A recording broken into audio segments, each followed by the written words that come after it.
Next topic is addition of vectors. तो vectors हम कैसे ऐड करते हैं, फिजिक्स में आप लोग ये बहुत अच्छे से जानते हैं।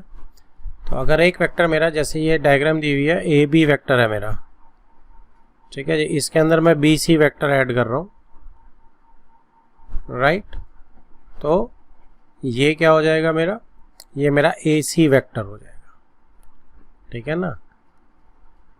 आप एक डिस्प्लेसमेंट है, एक आदमी ए से बी पे गया, फिर बी से सी पे गया, तो फाइनल डिस्प्लेसमेंट क्या है उसकी, ए से सी पे ना। डिस्प्लेसमेंट वर्ड जो होता है वो डिस्टेंस के लिए डिस्टेंस स्केलर होती है और डिस्प्लेसमेंट वेक्टर होता है, तो यही मतलब है, ठीक है। तो हम इसको क्या बोलते हैं, triangular law of addition, triangle law of vector addition. और इसमें क्या होता है कि ए सी वेक्टर जो है वो किसके बराबर है, A B plus B C vector के, ठीक है। तो क्योंकि आप चले ए से हैं, आप ए बी पे गए हैं, बी से आप सी पे गए हैं, तो फाइनली तो आप ए से सी पे पहुंचेंगे ना। तो अगर आप कोई भी अपना सपोज क्या कहते हैं, डिस्प्लेसमेंट की बात करें, डायरेक्शन के साथ डिस्टेंस की अगर बात करेंगे हम, तो आपका फाइनल पॉइंट ए से सी पे पहुंचने का है, तो हम डायरेक्ट बोल सकते हैं कि आप ए सी आपकी नेट डिस्प्लेसमेंट है, ठीक है ना। ए से बी पे जा चुके हैं, बी से सी पे, तो net displacement is A C. तो दिस इज, अब इसको क्या ध्यान रखना आपने कि ए इसका इनिशियल पॉइंट है, बी पे जा रहा है, ठीक है। फिर बी उसका इनिशियल पॉइंट है, सी की तरफ वेक्टर जा रहा है, तो A B plus B C is equal to A C हो जाएगा, राइट। तो ये आपने ध्यान रखना कि टर्मिनल और इनिशियल पॉइंट्स ऐसे ही चलेंगे, ठीक है। ए बी इस टाइप का, B C, answer is A C, right. So this is known as AC is equal to AB plus BC is known as triangle law of vector addition. अब ये next example देखो, इसमें आपने A vector दिया हुआ है और B vector दिया, इन दोनों को ऐड करना है। तो हमने फ्री वेक्टर्स पढ़े थे कि पैरेलल डिस्प्लेसमेंट कर सकता हूं मैं, तो B वेक्टर को उठा के मैंने सेकेंड इसमें, जैसे ये A वेक्टर जो है इसको मैंने पॉइंट दे दिया A से B, ठीक है। इनिशियल पॉइंट ए है और टर्मिनल पॉइंट जो है वो बी है। अब इस बी वेक्टर की पैरेलल डिस्प्लेसमेंट करके मैं बी पे ले आया इसका जो इनिशियल पॉइंट, और मैंने ये इसका डायरेक्शन कर दी, ठीक है जी, और ये बी मेरा वेक्टर आ गया, ठीक है। अब जब आप ऐड करेंगे, जो ए से सी की तरफ जो वेक्टर जाएगा, अब जो वेक्टर वो मुझे अटेन होगा उसका, वो किसका रिजल्टेंट होगा, ए वेक्टर प्लस बी वेक्टर के बराबर होगा वो, ठीक है। अब इसमें थर्ड में आप देख सकते हैं कि ये ऊपर वाली चीज तो a प्लस बी वेक्टर है, तो अगर मैं इस b वेक्टर का नेगेटिव वेक्टर ले लूं, यानी कि मैं b से नीचे की तरफ इसको, इसकी डायरेक्शन जो है ऑपोजिट कर दूं, मैग्नीट्यूड सेम रखूं, तो ये माइनस बी वेक्टर हो जाएगा, राइट। और ये जो हमारा रिजल्टेंट आएगा, अब a से b पे गए, b से c डैश की तरफ गए नीचे, तो a c डैश मेरी नेट डिस्प्लेसमेंट आ जाएगी और रिजल्टेंट भी बन जाएगा ये। तो इस वेक्टर को बोलेंगे हम a माइनस बी वेक्टर, क्यों, क्योंकि हमने a vector plus minus B vector कर दिया ना, तो ये हो गया a vector minus B vector. तो कहने का मतलब, अगर आप सिंपल b से ऐड कर रहे हैं तो a प्लस बी मिल जाएगा, और उसी के नेगेटिव वेक्टर से ऐड कर रहे हैं तो आपको a माइनस बी मिल जाएगा, राइट। ये दोनों वेक्टर एडिशन में ही काउंट हो जाएंगे। अब इसमें आप एक और चीज देखिए, देख सकते हैं, अगर मैं ये लास्ट वाली डायग्राम से ही पकड़ लूं कि ए बी बी सी और ए सी, ठीक है। तो अब आप कहेंगे कि A B plus B C is equal to A C, right. तो अगर आप इसकी डायरेक्शन चेंज कर दें और मैं आपको कहूं कि मैं ए सी का नेगेटिव वेक्टर ले रहा हूं, तो मैं डायरेक्शन उसकी इस तरफ कर दूं, तो ये सी ए वेक्टर हो जाएगा। ए सी को मैं क्या लिख सकता हूँ, नेगेटिव सी ए, सी ए का उल्टा है, और अब इसको ट्रांसपोज अगर कर दूंगा तो A B plus B C plus C A, क्या आ गया ये वेक्टर मेरा, ये वेक्टर आ गया जीरो वेक्टर मेरा, ट्रांसपोज होकर उधर आ गया।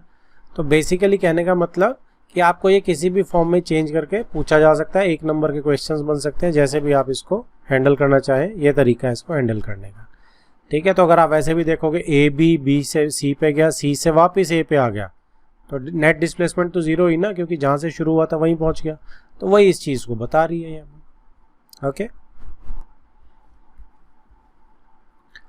अब जो नेक्स्ट टॉपिक है वो है parallelogram law of vector addition, vector addition का पैरेललोग्राम लॉ। अब इसमें पैरेललोग्राम हम जो दो वेक्टर्स को कैसे ऐड करते हैं कि हम उसको पैरेललोग्राम की तरह ट्रीट करते हैं। जैसे आप ओ से स्टार्ट करो, ए वेक्टर है, ओ ए जो है मेरा वो ए वेक्टर है, राइट। और ओ बी वेक्टर जो है टर्मिनल पॉइंट्स अब दोनों के जोड़ देंगे हम, सॉरी इनिशियल पॉइंट्स। तो इनिशियल पॉइंट्स जोड़ के तो ये ओ से ही आया, तो ये ओ बी जो है मेरा बी वेक्टर आ गया। तो इस पैरेललोग्राम का जो डायगोनल होगा, राइट, वो आपका वेक्टर ए प्लस बी इनको ऐड करके उसके रिजल्टेंट के बराबर होगा।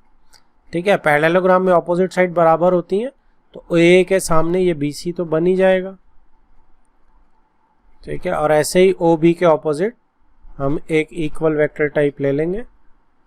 ठीक है जी, और ये आ जाएगा, राइट। और कोलिनियर भी होगा क्योंकि पैरेलल है ना, तो कोलिनियर भी होगा। तो अब इसमें पैरेललोग्राम बन गई, तो इसका जो डायगोनल है वो रिजल्टेंट होता है दो साइड्स के एडजेसेंट साइड्स के सम के बराबर। अब आप देखोगे बेसिकली है ये क्या, ट्राइंगल एडिशन ही है। क्यों ये ट्राइंगल लॉ ही बन रहा है?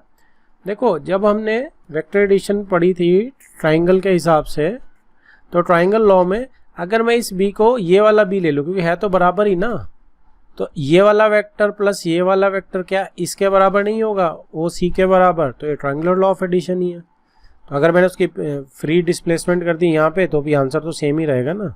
बी की डिस्प्लेसमेंट आप उठा के यहाँ कर रहे हो तो आंसर तो यही रहेगा। सो इसलिए दोनों लॉज बिल्कुल बराबर है। ठीक है, क्लियर है। अब एक मुद्दा उठता है कि ये दोनों वेक्टर एडिशन टाइप के लॉज चाहिए क्यों है। तो देखो, एक बहुत ही मशहूर एग्जांपल है कि आप एक रिवर के अंदर, अगर रिवर मेरी ऐसी है, तो उसमें मैं अगर यहाँ पे एक बोट चला रहा हूँ और मैं दूसरी तरफ जाना चाह रहा हूँ, तो क्या मैं ऐसे सीधा जाऊँगा? देखो, इंजन की स्पीड तो इसी डायरेक्शन में लग रही है, लेकिन वाटर भी तो बह रहा है ऐसे। तो इन दोनों का जो रिजल्टेंट मिलेगा, मेरी बोट ऐसे जाएगी। ठीक है, तो ये वेक्टर एडिशन है, क्योंकि दो कंपोनेंट्स वर्क करेंगे इस बोट पे। एक कंपोनेंट वर्क करेगा ऐसे हॉरिजॉन्टल इंजन की स्पीड, और वाटर की स्पीड जो है उस पर ऐसे एक्ट करेगी। तो रिजल्टेंट क्या निकल के आएगा? ये निकल के आएगा डायगोनल वाला। तो ये वेक्टर एडिशन जो है इस टाइप के क्वेश्चंस को सॉल्व करने में हमारी हेल्प करती है, क्योंकि इसमें डायरेक्शन का भी रोल है। अब कुछ प्रॉपर्टीज हैं जो इम्पोर्टेंट है, आपको याद रहनी चाहिए कि वेक्टर एडिशन में जो वेक्टर एडिशन है दैट इज कम्यूटेटिव। कम्यूटेटिव का मतलब कि जैसे 2 + 4 = 4 + 2 होता है, ऐसे ही a + b = b + a। आप किसी भी वेक्टर को पहले लिख के उसे रिवर्स कर सकते हैं, कोई फर्क नहीं पड़ेगा। अब आप ये देखिए, जब आप a + b कर रहे हैं तो नीचे वाला हो रहा है a और ये इधर वाला b, a + b ये हो रहा है। लेकिन अगर आप b + a कर रहे हैं तो आप इसको फ्री वेक्टर मूव कीजिए लेफ्ट में इधर b, और a वेक्टर को फ्री वेक्टर को ऊपर मूव कीजिए पैरेलली यहाँ पे। ठीक है, अब क्या हो जाएगा? b + a बन गया। तो इनका रिजल्टेंट भी यही आएगा, ac, यानी कि b + a। तो कहने का मतलब b + a भी ac है और a + b भी ac है। तो इसका मतलब ये दोनों इक्विवेलेंट है, राइट। तो हमारा वेक्टर एडिशन जो होता है वो कम्यूटेटिव होता है। Same thing goes for property 2 कि ये एसोसिएटिव होती है, और एसोसिएटिव प्रॉपर्टी क्या होती है? a + b + c, a + b + c। तो इसमें आपको पता है कि जब हम प्रॉपर्टी लेते हैं एसोसिएटिव में, तो 3 में पहले 2, जैसे यहाँ पे 3 है, पहले 2 आपने इसको ऐड करा और फिर इसमें ऐड कर दिया। ठीक है, यहाँ पे आपने क्या किया? पहले इन दोनों को ऐड किया और फिर तीसरे में ऐड किया a में। तो कोई फर्क नहीं पड़ता, आप पहले 3 में से पहले किसी भी 2 को ऐड कर सकते हो। ओके, अगर डायग्राम से इसको समझे हैं तो इसमें क्या आएगा कि a, देखो a वेक्टर ये लिया गया, b वेक्टर ये लिया गया, तो a + b ये वेक्टर आ जाएगा। ठीक है जी, ये वाला PR वाला, राइट। अब इसके अंदर ये c वेक्टर लिया गया है, इसको ऐड किया जाएगा, नीचे की तरफ है इसकी डायरेक्शन। तो PS मेरे फाइनल रिजल्टेंट आ जाएगा, जिसमें a + b और c ऐड हो रहे हैं। ठीक है जी, ट्राइंगल लॉ लग गया 2 बारी। अब आप क्या कह रहे हैं कि हम b + c को ऐड करते हैं पहले। तो आप b प्लस सी को ऐड कर लो। तो जब आप b प्लस सी को, सेकेंड इसमें देखो डायग्राम में, b प्लस सी को ऐड करेंगे तो इसका रिजल्टेंट ये आ जाएगा b प्लस सी। ठीक है जी। अब आप a के साथ ऐड कर लो इसे, तो a की डायरेक्शन इधर है, b प्लस सी की डायरेक्शन इधर है, ट्राइंगल लॉस है, तो इसकी डायरेक्शन इधर आएगी PS की, फिर से वही चीज़ आ गई a plus b plus C, दोनों का रिजल्टेंट क्या है, PS आए ना। तो that means it is associative a plus B plus C is equal to a plus B plus C. आप चाहे पहले a प्लस बी को करें, चाहे b प्लस सी को करें, राइट। नेक्स्ट जो है ये है कि एडिटिव आइडेंटिटी क्या होती है। एडिटिव आइडेंटिटी हमें पता है, नॉर्मल हम मैथमेटिक्स में पढ़ते हैं तो ज़ीरो होती है कि हम 2 में अगर ज़ीरो ऐड कर रहे हैं तो 2 ही आएगा, तो ये दिस इज एडिटिव आइडेंटिटी है ना, कोई फर्क नहीं पड़ता आइडेंटिटी पे 2 की। तो same ways for any vector A, zero vector जो है वो एडिटिव आइडेंटिटी होता है वेक्टर एडिशन में। तो 0 प्लस ए करेंगे आप तो ए ही रहेगा, right, but it is zero vector. So zero vector is additive identity for the vector addition. Next जो है, इसको डिलीट कर देते हैं एक बार। नेक्स्ट जो है वो है multiplication of vector by scalar. तो वेक्टर को आपने क्या किया, आपने मल्टीप्लाई किया किसी एक नंबर के साथ, ठीक है, स्केलर क्वांटिटी के साथ। तो आपने एक वेक्टर को एक स्केलर के साथ जब मल्टीप्लाई किया, सपोज मैं कहता हूँ मेरे पास ये, जैसे इसने लैम्डा लिया है, एक वेक्टर ए है, उसके साथ हमने एक स्केलर लैम्डा को मल्टीप्लाई कर दिया, तो क्या होगा, तो लैम्डा को आपने ए के साथ वेक्टर के साथ मल्टीप्लाई किया, ठीक है, तो लैम्डा आपका बाहर आ जाएगा और ए का अब उसने मॉड्यूलस निकाला है, ठीक है। मॉड्यूलस का मतलब वो इन सब का क्वांटिटी उठा रहा है। तो लैम्डा को जब आप ए से मल्टीप्लाई करेंगे और उसकी मॉड्यूलस निकालेंगे, यानी उसका मैग्नीट्यूड निकाल लेंगे, क्योंकि लैम्डा एक नया वेक्टर बन गया ना, लैम्डा ए एक नया वेक्टर बन गया, इसका जब मॉड्यूलस निकालेंगे आप तो वो उसी के बराबर होगा जब लैम्डा और ए मॉड्यूलस में अलग से निकाल लूँ, उनको मल्टीप्लाई कर लूँ। अब लैम्डा का मॉड्यूलस तो लैम्डा ही होगा ना, क्योंकि वो तो स्केलर क्वांटिटी है। तो इसका मतलब स्केलर का कोई फर्क नहीं पड़ता है, वेक्टर पे आप डायरेक्ट मल्टीप्लाई कर दो या आप उसका मैग्नीट्यूड निकाल के मल्टीप्लाई कर दो, it will remain one and the same thing. तो आप बिल्कुल बिंदास होकर सीधा, जैसे 2a है तो आप 2a वेक्टर के साथ बिल्कुल मल्टीप्लाई कर सकते हैं, ठीक है, उसके हर कंपोनेंट के साथ। अभी कंपोनेंट आगे पढ़ेंगे तो आपको समझ आ जाएगा, ओके। अब वो कहता है कि ज्योमेट्रिकली अगर आप देखोगे ना तो इसका क्या मतलब है। अब ज्योमेट्रिकली आप देखो, नीचे एग्जांपल्स दी हैं, ए वेक्टर है ये आपके पास, राइट, उसने क्या किया, एक स्केलर मल्टीप्लाई कर दिया हाफ ए। अब हाफ ए का मतलब क्या है कि ए का जो मैग्नीट्यूड है उसको आधा कर दोगे आप, तो आधा कर दिया यहाँ पे, लेकिन डायरेक्शन वही रही। ऐसे ही 2a का मतलब क्या है कि मैग्नीट्यूड ए का डबल हो गया, डायरेक्शन वही रही। ऐसे माइनस हाफ ए का क्या मतलब है, नेगेटिव साइन आ गया है तो डायरेक्शन रिवर्स हो जाएगी और ए आधा भी हो जाएगा। यहाँ पे ए देखो 2 यूनिट्स दिख रहा है, यहाँ पे सिंगल यूनिट है, लेकिन डायरेक्शन उल्टी हो जाएगी because it is minus half. -2a is direction उल्टी और इस a से डबल उसका मैग्नीट्यूड। तो 4 उसने ले ली, 2 थी वहाँ पे तो 4 यूनिट्स ले ली। तो ये इस सब का विजुअल मतलब है। नेक्स्ट आप देखेंगे कि additive inverse of vector A किसे बोला जाता है, या नेगेटिव ऑफ वेक्टर समथिंग। तो एडिटिव इनवर्स हमने बचपन में हम देखते थे कि 2 में अगर मैं -2 ऐड कर देता हूँ तो 0 आ जाता है। तो 2 का एडिटिव इनवर्स जो है वो -2 है और -2 का एडिटिव इनवर्स जो है वो 2 है। इन द सेम वे जब आप a के अंदर -a वेक्टर को ऐड करेंगे तो वो 0 आ जाएगा, 0 वेक्टर बन जाएगा, राइट।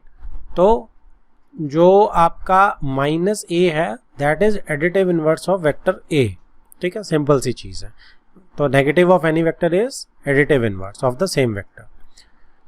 नेक्स्ट जो इंपॉर्टेंट कंसेप्ट है वो क्या बोल रहा है कि, अच्छा, वो आपको ऐसे बताना चाह रहा है कि आपको अगर लैम्डा जो है उसको मैं 1/a के जो मेरा मैग्नीट्यूड है उसके बराबर अगर लग लेता हूँ तो क्या होगा कि लैम्डा a को जो हमने ऊपर किया था अगर हम उसको खोलेंगे तो वो इसके बराबर होगा लैम्डा इंटू a का जो मैग्नीट्यूड है, और वो जो होगा 1/a मैग्नीट्यूड होगा लैम्डा, क्योंकि ये तो हमने लिया है कि इफ कंडीशन लगाई है।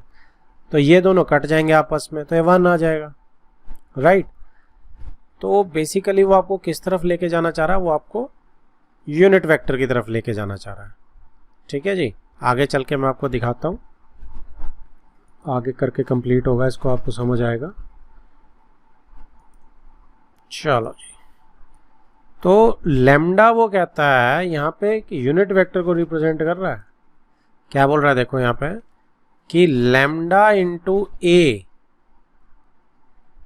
सॉल्व होके, इसका जैसी मैग्नीट्यूड लिया था सॉल्व होके 1 आया ना, तो 1 जो आया उसको बोलते हैं हम यूनिट वेक्टर। जिस भी वेक्टर का मैग्नीट्यूड 1 होता है उसे हम यूनिट वेक्टर बोलते हैं, हमने देखा था। तो अब लैम्डा ए का मैग्नीट्यूड जो है वो 1 आया है, ठीक है, in the direction of A, obviously direction तो उसकी रहेगी अब ए की डायरेक्शन में ही। We write it as A cap, ये भी हमने देखा था कि ए कैप से लिखते, मैंने आपको बताया था। And it is simply A vector over magnitude of A. ठीक है जी, तो ये हमारा सिंपल सा बहुत इंपॉर्टेंट डेफिनेशन है यूनिट वेक्टर की, ठीक है। और इसमें लैम्डा जो है यहाँ पे उसने कहा था कि 1/a के है, इसके मैग्नीट्यूड के बराबर है, तभी तो उसने डिवाइड किया यहाँ पे, लैम्डा की जगह ये लिख दिया उसने, है ना। तो आप लोग इस चीज़ में ना पढ़ो, आप सिंपली ये बोलो कि, लेकिन MCQs में आ सकता है तो वहाँ पे आप कर देना। अदरवाइज ए कैप जो होता है यानी कि यूनिट वेक्टर जो होता है किसी भी वेक्टर का, वो उस वेक्टर की डिवीजन कर देते हैं सिंपली हम उसके मैग्नीट्यूड से। आपने उसमें से उसका मैग्नीट्यूड निकाल लिया तो ऊपर यूनिट मैग्नीट्यूड बच जाएगा, राइट। और डायरेक्शन के साथ, तभी ये वेक्टर है इसका रिजल्टेंट, और डायरेक्शन जो होगी वही रहेगी जो ए वेक्टर की थी। So this is the concept of unit vector. और यहीं पे मैं एक सेकंड लूंगा आपके लिए। यूनिट वेक्टर के लिए आपको भी पता है कि जो LMN होते हैं, L जैसे LI plus MJ plus NK, तो यूनिट वेक्टर के जो भी, अभी कंपोनेंट फॉर्म्स आप पढ़ोगे, यूनिट वेक्टर के जो भी आपके LMN यानी डायरेक्शन कोसाइंस होते हैं, वो क्या होता है आपका, वो डायरेक्शन कोसाइन कब होते हैं, जब वो यूनिट वेक्टर होता है। अगर वो नॉर्मल वेक्टर है तो हम उसको किससे करते हैं, BJ प्लस CK। अगर यूनिट वेक्टर नहीं है वो, तो ये डायरेक्शन रेशियोज होते हैं ABC, और अगर यूनिट वेक्टर है तो डायरेक्शन कोसाइंस होते हैं उसके कोफिशिएंट, ठीक है। और वो यूनिट वेक्टर यही है। अगर एक वेक्टर दिया उससे कैसे ऑब्टेन करेंगे आप, सिंपली उसके मैग्नीट्यूड से डिवाइड कर देंगे उस वेक्टर को, तो आपको आपका यूनिट वेक्टर मिल जाएगा। नेक्स्ट जो हमारा टॉपिक है that is very important, components of a vector. Vector के कंपोनेंट्स क्या हैं, ठीक है। तो जैसे मैं आपको कोई वेक्टर लिखता हूँ कि z इज इक्वल टू, अच्छा z नहीं लेंगे, z तो मैं कोई वेक्टर है AI cap plus BJ cap plus CK cap. इसका मतलब क्या है, ठीक है, इसका पूरे को ये क्या क्या सिग्निफाई करता है वो देखते हैं। तो कंपोनेंट्स ऑफ अ वेक्टर है, एक कंपोनेंट ये है, एक कंपोनेंट ये है, और एक कंपोनेंट ये है, राइट। तो इसमें सबसे पहले वो कहता है, वो इस डायग्राम में आपको दिखा रहा है कि अगर मैं x y z एक्सिस बना लिया उसने, ठीक है, इस 3D प्लेन के अंदर, प्लेन तो 2 डायमेंशनल होता है, इस 3D प्लेन में, 2D नहीं है 3D है, तो 3D प्लेन के अंदर आपका, अगर मैं A को 1 0 0 ले रहा हूँ, B को 0 1 0 ले रहा हूँ और C को 0 0 1, तो बेसिकली सिर्फ x एक्सिस में 1 यूनिट ले रहा है A के, तो ये 1 यूनिट यहाँ तक आ गई A की, तो 1 0 0 होगा कोऑर्डिनेट इसका। ऐसे ही B का 0 1 0, तो इसने मैग्नीट्यूड एक एक यूनिट ले लिया हर एक्सिस की तरफ। तो अब जो डायरेक्शन है वो तो फिक्स्ड है, एक्स एक्सिस की इस तरफ ही जाएगी। तो ये जो यूनिट वेक्टर बना ना एक्स एक्सिस पे, जिसका मैग्नीट्यूड OA का वेक्टर का मैग्नीट्यूड 1 है, इसको बोलते हैं हम आई कैप, ठीक है जी, इसको बोलते हैं हम आई कैप। और ऐसे ही y डायरेक्शन के अंदर जो यूनिट वेक्टर आपने बना लिया ना, 1 ये लिया इसकी लेंथ मैग्नीट्यूड, और डायरेक्शन इसकी जो है y की तरफ है, तो ये हो जाएगा j कैप, यही दिखा रहा है। तो ऐसे ही z में आपका k कैप आ जाएगा 1 यूनिट का, ठीक है। तो I J K कैप जो है वो यूनिट वेक्टर्स हैं, किस डायरेक्शंस में, x एक्सिस की तरफ, y एक्सिस की तरफ एंड z एक्सिस की तरफ। क्लियर है। तो इन एक्सिस के ये यूनिट वेक्टर्स हैं, इन एक्सिस के अलोंग ये यूनिट वेक्टर्स हैं। तो आई जे के क्लियर हो गया हमें कि आई जे के हमारे यूनिट वेक्टर्स हैं। एक्स वाई जेड हमारे एक्सिस की डायरेक्शन में। चलो जी, तो इसके बाद हम इसके आगे का पढ़ते हैं कि ए बी सी का क्या मतलब है। अब इस डायग्राम को हम ध्यान से देखते हैं। अब इस डायग्राम में 3D स्पेस में एक P पॉइंट है, ठीक है, OP वेक्टर है। कहने का मतलब मेरे पास OP वेक्टर है। तो P वेक्टर के सपोज XYZ कोऑर्डिनेट्स हैं, तो हम इसको कैसे लिखते हैं? हम लिखते हैं OP वेक्टर, अगर आप लिखेंगे तो आप लिखेंगे OP vector is equal to XI plus YJ cap plus ZK cap, ठीक है। तो ये जो XYZ है वो ये वाले हैं, इनको बोलते हैं हम सीधा सीधा डायरेक्शन रेशियोज। क्या बोलते हैं? क्योंकि हमें नहीं पता ये यूनिट वेक्टर, अगर यूनिट वेक्टर होगा XYZ, OP जो अगर यूनिट वेक्टर होगा तो ये XYZ जो होंगे वो डायरेक्शन कोसाइंस बन जाएंगे। अदरवाइज हमें नहीं पता कि ये है कि नहीं है, तो ये सिंपली डायरेक्शन रेशियोज है अभी फिलहाल। तो अब ये डायरेक्शन रेशियोज हो गए XYZ, ठीक है। तो इसका मतलब क्या है? देखो, इसका मतलब सीधा सीधा है कि ये मुझे x जो है मैग्नीट्यूड मिल रहा है ना। कुछ मैं इस टाइप का ही तो लिखूंगा, 2i plus 3j plus 4k, इस टाइप का ही तो लिखने वाला हूं मैं, है ना। तो x क्या है? मैग्नीट्यूड है। किस डायरेक्शन में? i की डायरेक्शन में, मतलब x एक्सिस की डायरेक्शन में। तो मैंने x को जब i से मल्टीप्लाई किया तो मेरे पास ये जो OQ है ये आ गया। और ये क्या चीज है? OQ जो है मेरा OP का, OP ऐसे है ना मेरा, तो x एक्सिस अगर ये जा रहा है और OP ये है, तो इसकी बेसिकली प्रोजेक्शन नहीं है क्या? ये 90 डिग्री है। तो ये जो स्मॉल x है दैट इज दिस ओनली, और ये जो r है इसका मैग्नीट्यूड OP का। तो हमने जो एंगल अल्फा उल्फा पढ़े थे कि अगर ये अल्फा एंगल बनाता है तो r cos अल्फा हो जाएगा ना x। डायरेक्शन कोसाइन भी देखो हमने इसी से निकाले थे, राइट।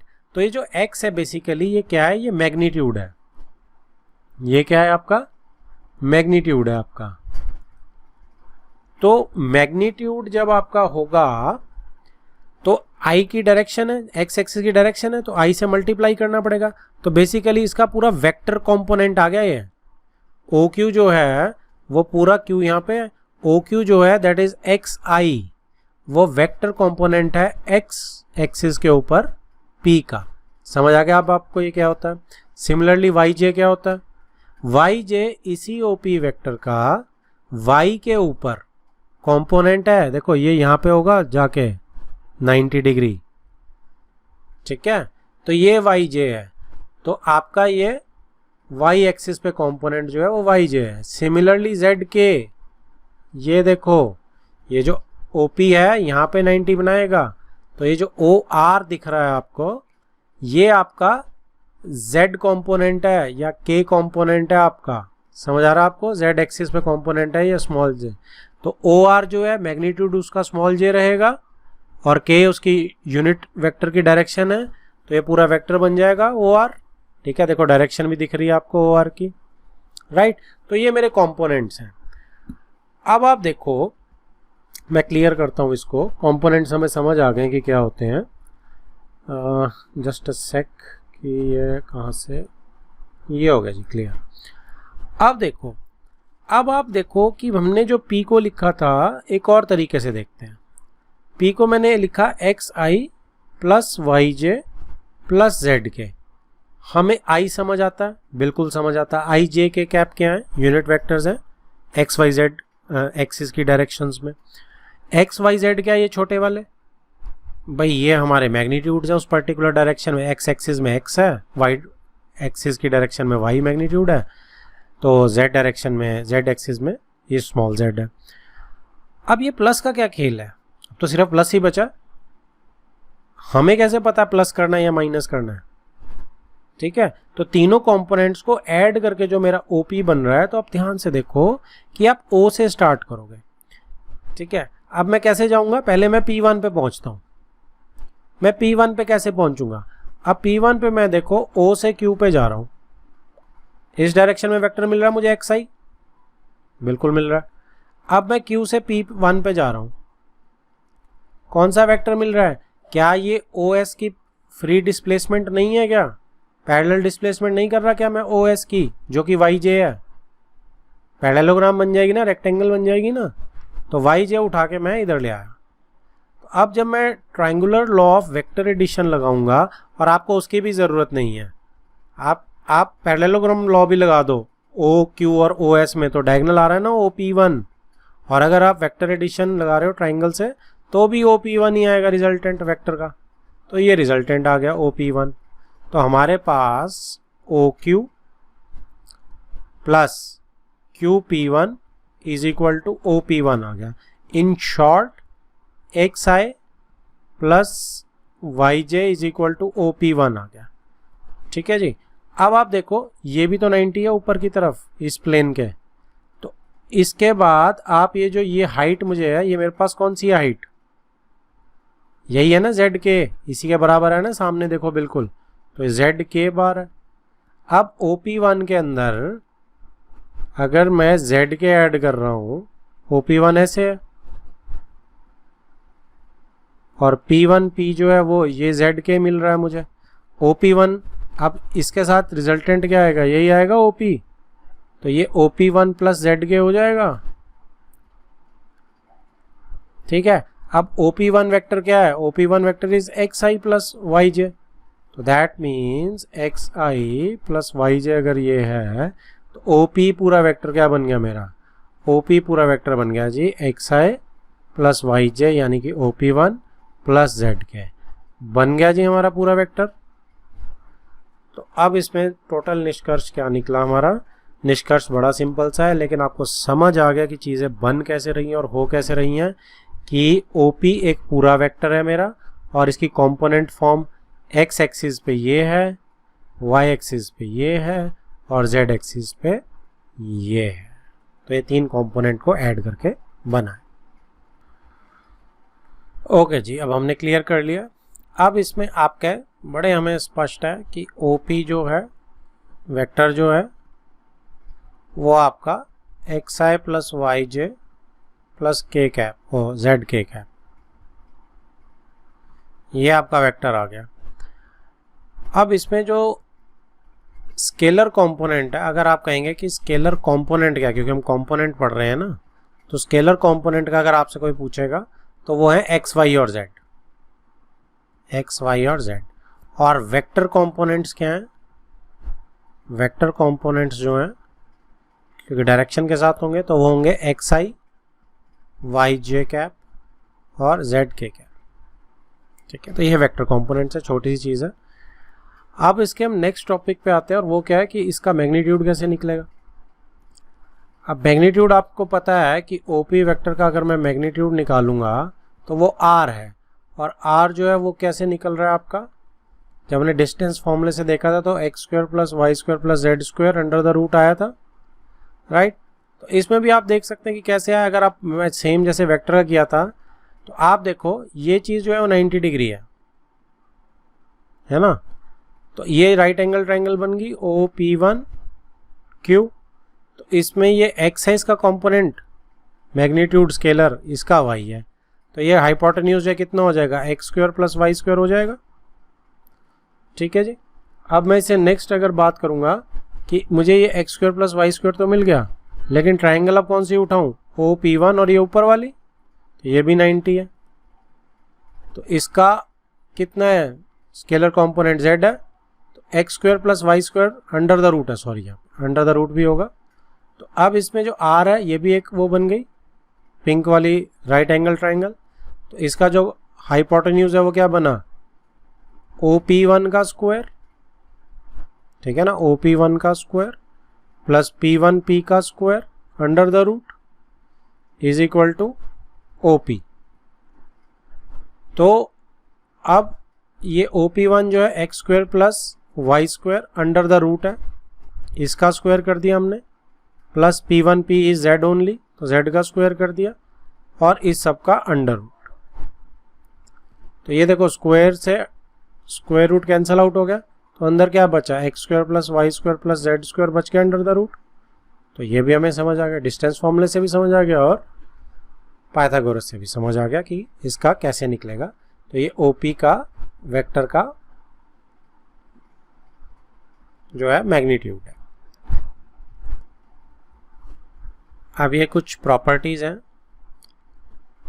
ए और बी वेक्टर, अगर ए वेक्टर को कंपोनेंट फॉर्म में लिख रहा हूं मैं a1 i cap plus a2 j plus a3 k, right. अब कैप कई बार मैं बोलूंगा कई बार नहीं बोलूंगा, बट उसका मतलब भी यही है, तो आप सिंपल रखना। और बी वेक्टर की कंपोनेंट फॉर्म क्या है, b1 i plus b2 j plus b3 k cap. तो वो कहता है कि सम अगर आप करेंगे a प्लस बी तो क्या होगा, जो आई कैप वाले कंपोनेंट्स हैं ना एक्स एक्सिस वाले, वो इकट्ठे ऐड होंगे। तो a1 b1 ये ऐड होंगे, ऐसे ही जे कैप वाले a2 b2 ऐड होंगे और k कैप वाले a3 b3 ऐड होंगे। डिफरेंस में भी बिल्कुल सेम रहेगा, ठीक है। a1 minus b1, a2 minus b2, a3 minus b3। तो आई कैप वाले i में होंगे, जे कैप वाले j में और k कैप वाले k में। अब वो कहता है कि वेक्टर्स अगर इक्वल है तो भी हम क्या करेंगे, तो हम कंपोनेंट्स को इक्वल करेंगे। तो अगर a और b इक्वल वेक्टर्स हैं तो a1 जो है वो b1 के बराबर होगा, यानी आई कैप वाले दोनों कंपोनेंट्स को हम स्केलर कंपोनेंट्स को बराबर कर देंगे। और a2 b2 के बराबर, a3 b3 के बराबर। कहने का मतलब तीनों कंपोनेंट्स अगर इक्वल हुए i j k के, तब जाके वेक्टर इक्वल होगा। ओके, ऐसे ही आप स्केलर से अगर मल्टीप्लाई करेंगे तो ये जो स्केलर है ना, हर कंपोनेंट के साथ अलग मल्टीप्लाई होगा कंपोनेंट फॉर्म में। जैसे अगर 3a कर रहे हैं तो 3 इंटू जो भी a1 होगा वो होगा, 3 इंटू a2 होगा, 3 इंटू a3 होगा, राइट।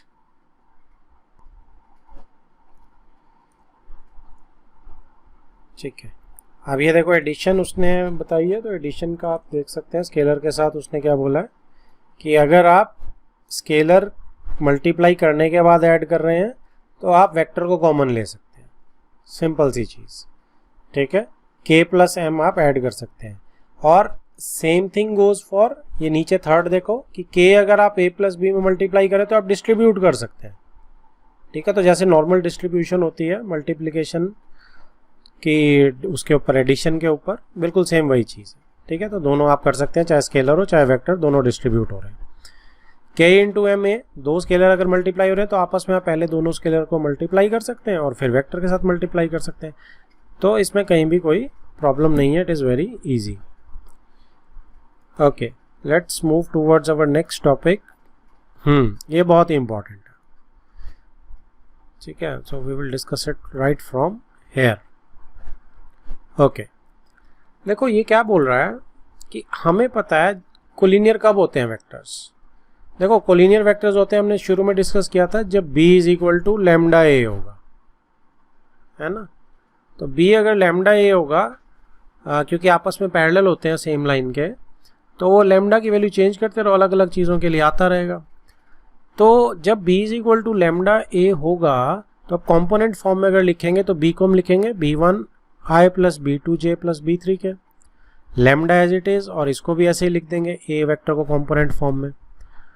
अब जब आप लैम्डा मल्टीप्लाई करेंगे तो लैम्डा a1 i कैप के लिए हो जाएगा, लैम्डा a2 j कैप के लिए हो जाएगा, लैम्डा a3 k कैप के लिए हो जाएगा। ओके, तो अब जब आप इक्वेट करेंगे, क्योंकि ये तो इक्वल है, तो b1 जो है किसके बराबर आने वाला, i कैप के साथ इक्वेट करेंगे सिर्फ। So b1 is equal to lambda a1, और अगर मैं a1 को नीचे भेज दूँ तो b1 over a1 is equal to lambda. Same thing goes for b2 and then b3। तो जब ये सबका लैम्डा के बराबर आ जाएगा तो that means it is a condition. जैसे ये सिंपल टर्म्स में कंडीशन थी, ये कंडीशन है कंपोनेंट टर्म्स में कोलिनियर वेक्टर्स की। कोलिनियर वेक्टर की कंडीशन कंपोनेंट फॉर्म में ये रहेगी, and it is very important, आप याद रखेंगे इसको। ओके, सेकंड पॉइंट हमें पहले से पता है कि a जो है जब हम कंपोनेंट फॉर्म में लिख देते हैं तो a1 a2 a3 जो इनके कंपोनेंट्स हैं उनको हम डायरेक्शन रेशियोज बोलते हैं।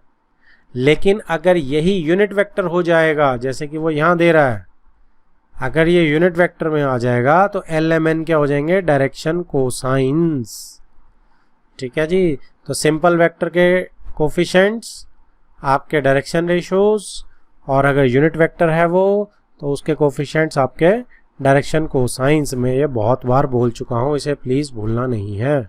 और एल को हम क्या बोलते हैं, cos alpha, cos beta M को, और कॉस गामा के को। तो जैसे मर्जी अब आप इसको क्या कर सकते हैं, अपने हिसाब से मैनिपुलेट कर सकते हैं। अब नेक्स्ट इज एग्जाम्पल 4। क्या बोल रही है, find the values of x y z so that the vectors this and b, a और बी वेक्टर्स आर इक्वल। तो कंपोनेंट्स को इक्वल कर दो। x किसके बराबर आएगा, 2 के बराबर, y किसके बराबर आएगा, इस वाले 2 के बराबर, और k के इधर 1 है, 1 किसके बराबर आएगा, z के। तो ये तीनों आ गए मेरे कंपोनेंट्स को। जब कंपोनेंट्स इक्वल होते हैं तभी इक्वल होते हैं ना मेरे सारे ये वेक्टर्स। अगला example 5, let a is this vector, b is this vector, is a is equal to b, magnitude scalar a scalar b के बराबर है। Are the vectors a b भी इक्वल हैं क्या, तो स्केलर निकाल लो। स्केलर क्या होता है, इसका कोफिशिएंट कितना है, 1 है, इसका 2 है, तो 1 स्क्वायर प्लस 2 स्क्वायर। ठीक है, z तो इसमें है नहीं, 0 है, तो उसको लेने का फायदा नहीं है। अंडर द रूट किया आपने, आ गया इसका मैग्नीट्यूड a वेक्टर का। ऐसे ही b वेक्टर का मैग्नीट्यूड क्या है आपका, 2 स्क्वायर प्लस यहाँ से 1 निकलेगा। ठीक है जी, तो ये आपका √5 आ गया, दोनों का मैग्नीट्यूड बराबर आ गया, तो यस इनका मैग्नीट्यूड बराबर है। क्या लेकिन वेक्टर इक्वल है, तो उसका तो डायरेक्शन भी देखनी पड़ती है आपको। तो डायरेक्शन में आप देखो, या डायरेक्शन छोड़ो, आप दूसरा तरीका लगाओ इसमें कि ए बी पूरे के पूरे वेक्टर कब इक्वल होते हैं, जब कंपोनेंट भी बिल्कुल बराबर होते हैं। बट यहाँ तो आई का कंपोनेंट 1 है, यहाँ आई का कंपोनेंट 2 है, तो है ही नहीं बराबर। सो हम कह सकते हैं कि these are not equal since their corresponding components are distinct. तो मैग्नीट्यूड बराबर है लेकिन आपका वेक्टर इक्वल नहीं है। Okay, let's move to next question, 6th example. अब 6th एग्जाम्पल क्या कह रही है, find the unit vector in the direction of this. A की डायरेक्शन में मुझे यूनिट वेक्टर ढूंढना है, तो बेसिकली मैंने ए कैप ही ढूंढनी है। तो ए कैप जो होगा वो क्या होगा, ए वेक्टर को मैं उसी की डायरेक्शन से उसी के मैग्नीट्यूड से डिवाइड कर दूंगा, तो यूनिट वेक्टर आ जाएगा ए की डायरेक्शन में। ए वेक्टर तो मुझे दिया हुआ है, मैग्नीट्यूड निकाल लेते हैं। वो क्या होगा, 2 का स्क्वायर प्लस 3 का स्क्वायर प्लस 1 का स्क्वायर अंडर द रूट। आ गया जी ए का मैग्नीट्यूड, √14 आ गया। √14 से आप सारे को डिवाइड कर दो, तो बेसिकली आप क्या कर रहे हो, आप 1/14 से मल्टीप्लाई कर रहे हो ए वेक्टर को।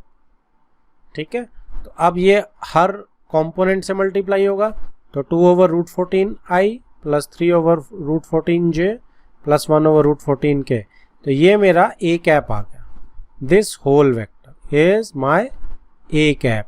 और इसका क्या मतलब है कि ये ए वेक्टर की डायरेक्शन में यूनिट वेक्टर है, यही हमसे उसने मांगा था ऊपर। Next is example 7, find a vector in the direction of A that has magnitude 7 units. हमें एक ऐसा वेक्टर ढूंढना है इस वेक्टर की डायरेक्शन में दैट हैज मैग्नीट्यूड 7 यूनिट्स। तो आपको पता है, अगर कोई मुझे सपोज बी वेक्टर भी ढूंढना है तो उसका क्या मैग्नीट्यूड तो दिया हुआ है 7 यूनिट्स, और डायरेक्शन कौन सी है, डायरेक्शन ए वेक्टर वाली है। तो ए कैप ही डायरेक्शन होती है सिर्फ, क्योंकि उसमें मैग्नीट्यूड तो 1 होता है। तो मैग्नीट्यूड मैंने 7 मल्टीप्लाई कर दिया, तो ये बन गया मेरा ये आंसर, यही वेक्टर है, यही कंसेप्ट है। तो 7 ए कैप ढूंढना है मैंने बस। ठीक है जी, तो मैं क्या करूंगा, पहले ए कैप ढूंढ लूंगा। और ए कैप कैसे ढूंढते हैं, ए कैप अभी हमने देखा था कि ए वेक्टर को उसके मैग्नीट्यूड से डिवाइड कर देते हैं। और मैग्नीट्यूड कैसे निकालते हैं, मैग्नीट्यूड होता है x² plus y² plus z² under the root. ठीक है, तो यहाँ पे सबसे पहले हमने ये 1 है आई का कोफिशिएंट और -2 है, तो आपने क्या करा, 1 का स्क्वायर प्लस -2 का स्क्वायर, z का तो है नहीं इसमें, तो अंडर रूट इसी का निकाल लेते हैं। तो √5 आ गया, तो √5 जो है आपका a का मैग्नीट्यूड आ गया। अब आप a कैप निकालेंगे, तो a vector divided bye a क्या कहते हैं 1/a मैग्नीट्यूड से करेंगे डिवाइड उसके a के, तो √5 से कर दिया डिवाइड, यानी 1/√5 से मल्टीप्लाई कर दिया, दोनों कंपोनेंट फॉर्म में कर दिए। तो ये क्या आ गया, ये मेरा a कैप आ गया।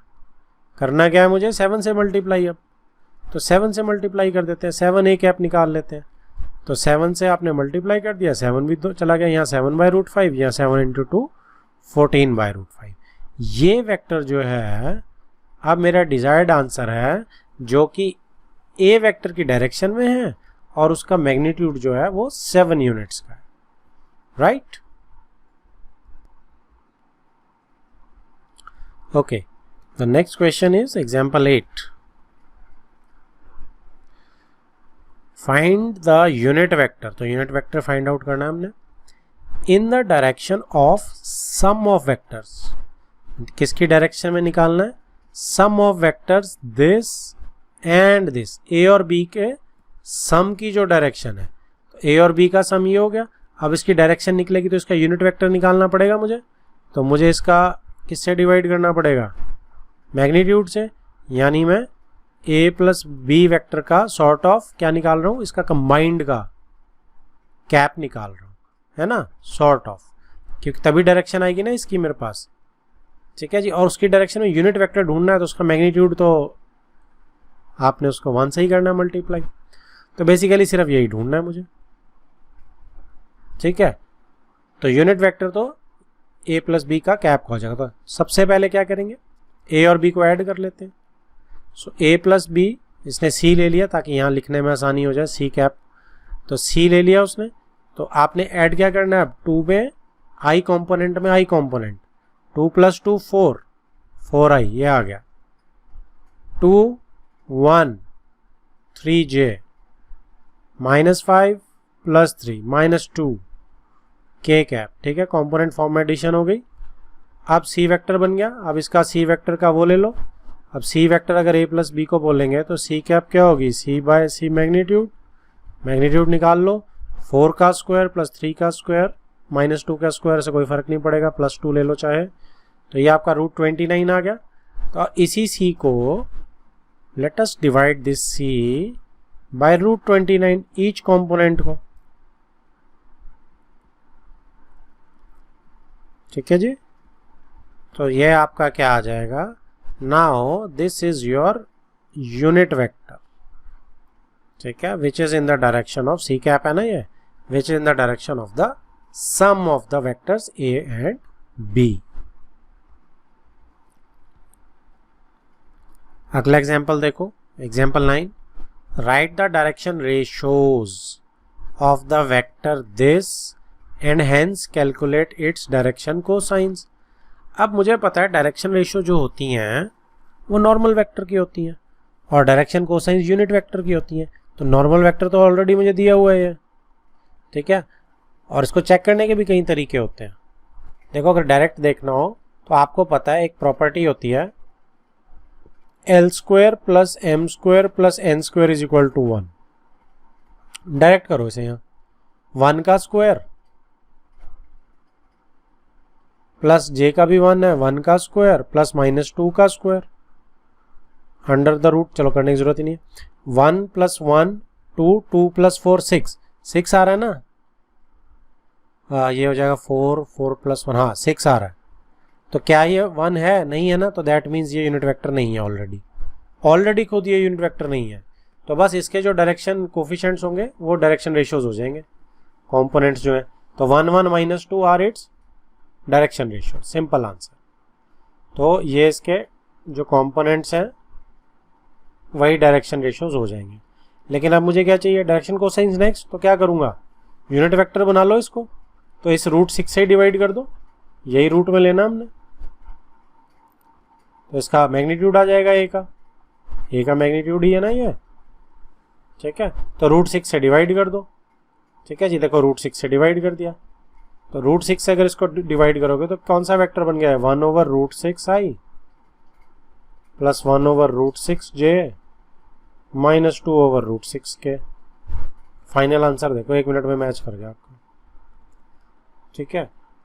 और अब इसी के पैरेलल दूसरी तरीका क्या है कि आपने जो डायरेक्शन रेशियोज निकाले हैं, आपको पता है कि जो ए होता है वो LR होता है, बी होता है वो MR होता है और सी होता है जो वो NR होता है. R जो आपने √6 निकाल ही लिया. L कैसे निकलेगा? A / R, A/R. खत्म. 1/√6 ऐसे निकाल लो चाहे आप. बात एक ही कर रहा हूं मैं. ठीक है, बात मैं एक ही कर रहा हूँ, चाहे आप जिस मर्जी तरीके से निकाल लें। Okay, our next topic is vector joining two points. बहुत ही सिंपल है, वेरी सिंपल। आपके पास इधर ध्यान दो, P1 से लेके P1 के कोऑर्डिनेट्स ये दिए, P2 पॉइंट के कोऑर्डिनेट्स ये दिए। तो अब आपसे मांगा गया है वेक्टर P1 P2, ठीक है। वेक्टर ज्वाइनिंग टू पॉइंट्स का यही मतलब हुआ ना, P1 P2 दो पॉइंट्स दिए, उनको ज्वाइन कर रहा है जो, तो ये मेरा वेक्टर हो गया।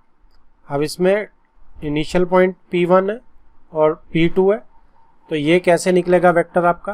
कुछ नहीं करना आपने, सिंपल है बहुत, x2 माइनस x1, ठीक है जी, x2 माइनस x1, ये i कैप हो जाएगा, ये 1 है, plus y2 minus y1 j cap, plus z2 minus z1 k cap, ठीक है।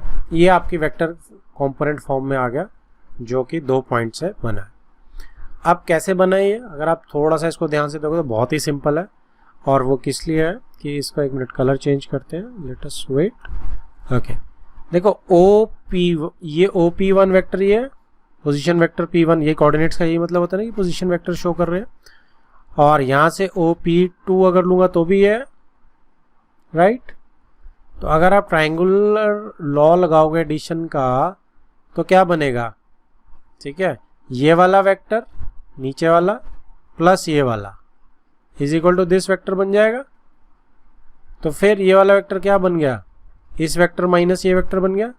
अगर मैं बहुत ही सिंपल टर्म्स में इसको ABC वेक्टर ले रहा हूं जस्ट फॉर शोइंग, तो हमें पता है A vector plus B vector is equal to C vector आ रहा है ट्राइंगल लॉ से। तो ठीक है, फिर B वेक्टर क्या आ रहा है, C vector minus A vector नहीं आ रहा क्या? यही किया हमने बस, और कुछ भी नहीं किया।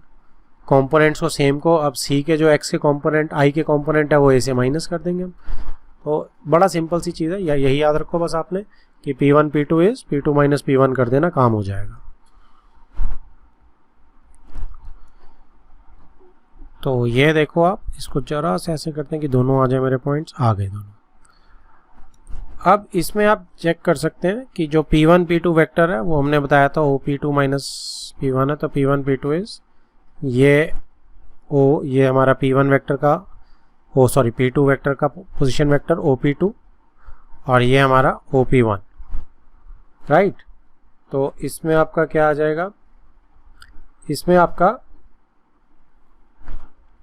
I कंपोनेंट इकट्ठा J K का, तो ये मेरा P1 P2 का वेक्टर हो जाएगा। ओके, अब इसका मैग्नीट्यूड कैसे निकलेगा, ये तो पूरा वेक्टर है, तो कुछ नहीं करना आपने, जो भी इसके डायरेक्शन रेशियोज है उनका स्क्वायर कर देंगे हम, तो और अंडर द रूट कर देंगे, यही किया, स्क्वायर अंडर द रूट, जो नॉर्मल लगाते हैं कोफिशिएंट्स के साथ। तो ये हमारा P2 2 पॉइंट से जाने वाले वेक्टर्स का मैग्नीट्यूड और पूरा वेक्टर खुद का हमें समझ आ गया। Now see example 10, find the vector joining this and this directed from P2 Q। तो डायरेक्टेड फ्रॉम P2 Q है, मतलब PQ वेक्टर निकालना, तो आप इसमें से माइनस कर दो जो इनके दिए हुए कोऑर्डिनेट्स, तो -1 -2 तो -3 हो जाएगा, ये देखिए, ठीक है, -2 -3 -5 -4 0, वही फैक्टरी -4 के, तो यहाँ पे उसने वैसे भी दिखाई दिया लिख के। तो इतना सिंपल है।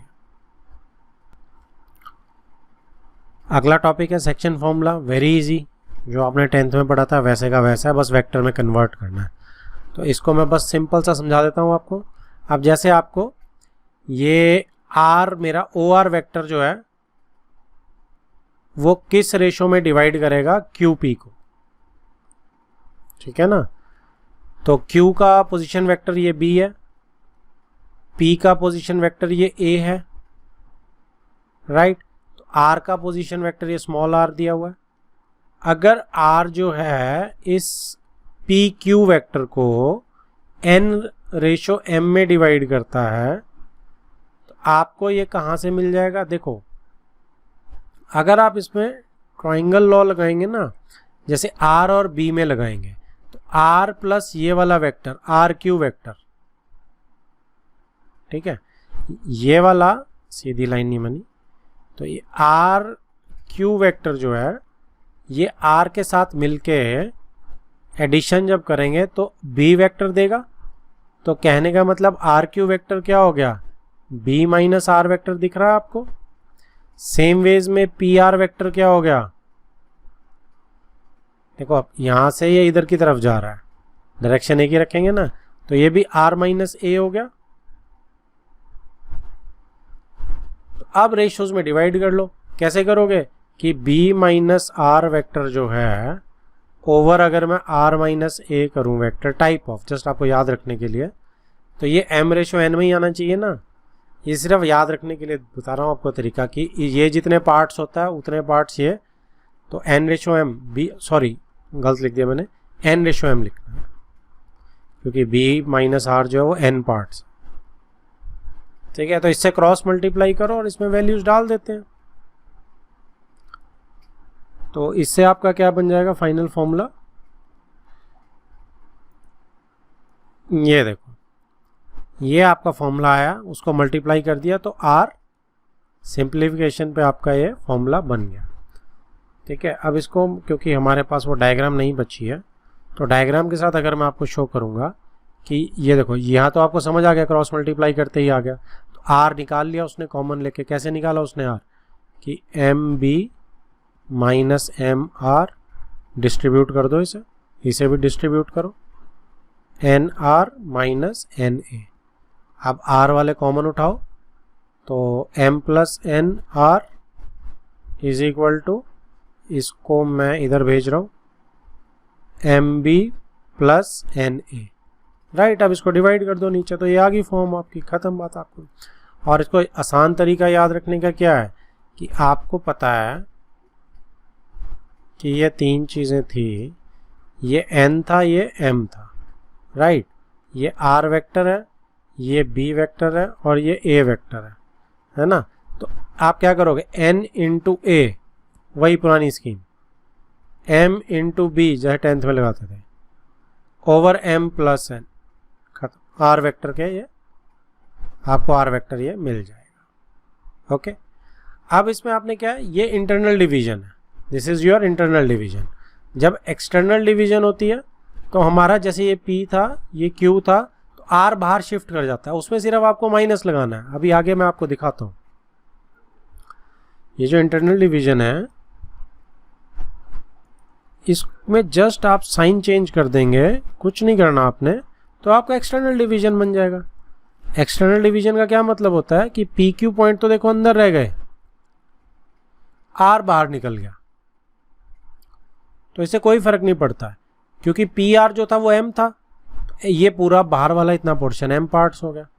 ये क्यू आर एन था, B Q R N, same रहेगा सब कुछ, ठीक है जी। So m into b n into a वही चीज रहेगी, so m into b minus n into a over m minus n, done. सिर्फ नेगेटिव साइन हो जाएगा। तो ये आपका एक्सटर्नल डिवीजन के केस में जाएगा जब r जो है आपका पी क्यू को एक्सटर्नली डिवाइड करता है। पिछला केस था पी क्यू को जब आर इंटरनली डिवाइड करता है, और अब एक्सटर्नली, ओके। मिड पॉइंट का दे रखा है, 10th में जैसे करते थे वही चीज़ है। मिड पॉइंट क्या होगा, a प्लस बी बाई 2। कब होगा मिड पॉइंट, जब m और n रेशो बराबर होंगे। सो जिस केस में m n के बराबर होगा उसमें ये इंटरनल डिवीजन का है, ये not external, it is internal division, कि हमारा m और n बराबर होंगे, ठीक है। सो r जो अंदर है इंटरनली डिवाइड कर रहा है बी ए को, ए बी को, तो आप इसको a प्लस बी बाई 2 कर लेंगे, ओके। अब एक क्वेश्चन में देखते हैं इसके कि क्या बोल रहा है ये। तो ये 11th क्वेश्चन देखो आप, 11th क्वेश्चन में कह रहा है consider 2 points P and Q with position vectors. OP का पोजीशन वेक्टर ये दिया हुआ है, ये ध्यान रखना आपने कि वेक्टर क्या दिया हुआ है, पोजीशन वेक्टर है तो ओरिजिन से आई है, O से भी पता चल रहा है। Q का भी दे रखा है, find the position vector of point R which divides the line joining P and Q in the ratio 2:1 internally and externally, दोनों निकालने हमने, ठीक है। तो हमारे पास तो वो डायग्राम्स ही अवेलेबल है हमारे दिमाग में, ठीक है। तो इसने बोला कि 2:1 निकालना है, तो P एंड Q, P पहले बोल रहा है Q की तरफ, P की तरफ 2 है, ये R हो गया। सो P वेक्टर में 3A माइनस 2B यहाँ लिख लेता हूँ और OQ A प्लस B यहाँ लिख लेता हूँ। R वेक्टर क्या हुआ 2 इंटू A प्लस B, ये देखो 1 इंटू 3A माइनस 2B, ये देखो ओवर 2 प्लस 1, ये रहा, आ गया जी 1 मिनट में। और एक्सटर्नल डिवीजन में आप क्या करेंगे, एक्सटर्नल डिवीजन में आप सिर्फ इसमें माइनस लगा दो और कुछ भी नहीं करना आपको, आ गया आपका vector, right. So it is that easy, लेकिन ध्यान से करना है, रेशियोज गलत नहीं लिख देनी है। अब last example I think so, show that the points A, B, C are the vertices of right angle triangle. तो राइट एंगल ट्राइंगल है तो ये तो बच्चों वाला है, इसमें कुछ भी नहीं करना आपने। आप देखो थोड़ा सा ध्यान रखना बट कि क्या है, आपको पता है राइट एंगल ट्राइंगल में पाइथागोरस लगनी चाहिए। अब पाइथागोरस लगने के लिए आपको सपोज ABC ये कोऑर्डिनेट्स हैं, तो आपको AB निकालना पड़ेगा, BC निकालनी पड़ेगी, AC निकालनी पड़ेगी। ये क्या है, बच्चे अक्सर इसमें क्या गलती कर देते हैं कि इसी का मैग्नीट्यूड निकालना शुरू कर देते हैं। नहीं, आपको AB निकालना है। और AB कैसे निकलता है, B माइनस A करके। तो आप पहले AB वेक्टर निकालेंगे, B माइनस A कर देंगे, आपका AB वेक्टर आ गया। BC वेक्टर ऐसे ही आ जाएगा, C माइनस B करके, ये आ गया जी। ऐसे ही CA निकालो A माइनस C करके। अब इन वेक्टर्स के मैग्नीट्यूड निकालो, जैसे यहाँ पे -1 का स्क्वायर लेंगे प्लस -2 का स्क्वायर प्लस -6 का स्क्वायर अंडर द रूट। ऐसे इसका निकालो, ऐसे ही इसका निकालो। मैं नेक्स्ट पेज पे दिखाता हूं आपको। ये देखो जी, तो जैसे ही आपने इन सब का निकाल लिया, तो अब इसमें अंडर रूट उसने पिछली भी निकाल लिया, आई थिंक सो, मैंने मिस कर दिया। वापस चलेंगे एक सेकेंड, नहीं निकाला नहीं है। सो मैं आपके लिए इधर निकाल देता हूं कि कितना बनेगा इसका। देखो यहाँ बनेगा 1 का स्क्वायर प्लस 2 का स्क्वायर, ये माइनस मैं छोड़ रहा हूँ क्योंकि उसमें फ़र्क नहीं पड़ेंगे, -6, वैसे एग्जैक्ट करेंगे तो एग्जैक्ट ही करते हैं। -1 का स्क्वायर प्लस -2 का स्क्वायर प्लस -6 का स्क्वायर। 1 + 4 5, 5 + 36 इज √41। इस साइड करेंगे तो 2 का स्क्वायर 4, 5, 6 √6। यहाँ करेंगे 1 + 9 10, 10 + 25 35। तो यही नहीं दिख रहा इन दोनों के स्क्वायर का ऐड क्या मुझे, 35 का स्क्वायर प्लस रूट का प्लस √6 का square is equal to 41 root का स्क्वायर मिल रहा है कि नहीं मिल रहा है। तो दैट मीन CA का स्क्वायर प्लस BC का स्क्वायर AB मिल रहा है। तो it is a right angle triangle, क्योंकि यहाँ पे पाइथागोरस सेटिस्फाई हो रही है। तो हमने ये शो कर दिया।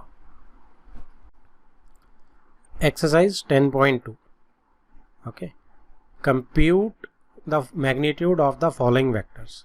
तो ये वेक्टर मुझे दिया हुआ है, इसका मुझे मैग्नीट्यूड निकालना है। तो मैग्नीट्यूड क्या होता है हमारा, कोफिशिएंट का,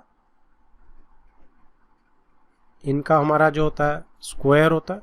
तो दैट मीन्स इसका हो जाएगा 1 का स्क्वायर प्लस 1 का स्क्वायर प्लस 1 का स्क्वायर अंडर द रूट। तो ये आपका क्या हो जाएगा, इट विल बिकम √3। ए का खाली ए लिख दो, या उसका मैग्नीट्यूड बनाना है तो ये वेक्टर का ऐसे मॉड्यूलस में लिख सकते हो, ठीक है जी।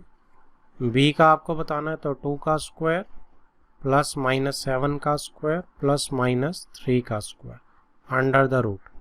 तो ये हो जाएगा 4 + 49 + 9, ठीक है जी। तो 49 + 4 इज 53, 53 + 4 इज 62, तो √62। तो ये मेरा बी का मॉड्यूलस आ गया।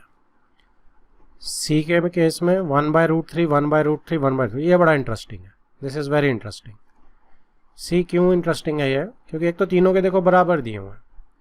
तो 1/√3 का स्क्वायर प्लस 1/√3 का स्क्वायर प्लस 1/√3 का स्क्वायर करेंगे अंडर द रूट। तो क्या आ गया, ये 3/3 आ गया, क्योंकि ये 3 हो जाएगा, ये 1 हो जाएगा। और ये क्या आ गया, 1 आ गया।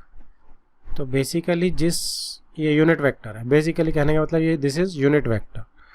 तो अब इसका जो मॉड्यूलस है वो 1 आ रहा है, ठीक है। तो इसका मतलब ये क्या हो गया, ये मेरे एल एम एन हो गए ना, डायरेक्शन कोसाइंस हो गए ना। आपका क्वेश्चन यही खत्म हो गया, मैं जस्ट एक्स्ट्रा बता रहा हूँ। आपका जो ये एल एम एन हो गए, तो that means cos alpha, cos beta, cos gamma हो गया ये, ठीक है। अब कॉस एल्फा कब होता है आपका 1/√3, ये आपका मतलब ये तो कब होता है तो छोड़ दो। जो एल्फा है वो क्या हो गया, कॉस इनवर्स 1/3 हो गया, कॉस इनवर्स 1/3, कॉस इनवर्स 1/3, तीनों बराबर है अल्फा बीटा गामा, ठीक है। तो आप इससे ये निकाल सकते हैं कि तीनों एक्सिस के इक्वली इंक्लाइंड है ये वाली चीज़, बट प्लस माइनस से थोड़ा फर्क पड़ेगा। यहाँ पे मैं आपको सजेस्ट करूँगा इतना नहीं लेंगे, ठीक है। इससे हम निकाल सकते हैं, लेकिन ये यूनिट वेक्टर है, ये डैम श्योर है। यहाँ प्लस होता तो इक्वली इंक्लाइंड भी होती, माइनस से गामा में फ़र्क आ जाएगा। एल्फा बीटा इक्वली इंक्लाइंड है, ठीक है। अगर यहाँ पे प्लस आ जाए तो तीसरा भी इक्वली इंक्लाइंड हो जाएंगे। तो जस्ट ये एक्स्ट्रा इन्फॉर्मेशन थी थोड़ी, बाकी आपके मैग्नीट्यूड तो यहीं पे आ चुके। Next is second question, write two different vectors having same magnitude, ठीक है। आपको दो डिफरेंट वेक्टर्स करने हैं, सेम मैग्नीट्यूड के होने चाहिए वो। तो अब ये जो दो वेक्टर्स हैं इसके हमने अलग वेक्टर्स शो करने हैं, लेकिन मैग्नीट्यूड सेम होना चाहिए। तो आप एक काम कीजिए, आप इसके अंदर जैसे एक वेक्टर ले लेते हैं ए वेक्टर। तो ये आप 2 आयोटा प्लस 3 आयोटा नहीं sorry I cap J cap plus 4 के कैप ले लो। तो अगर बी को मैं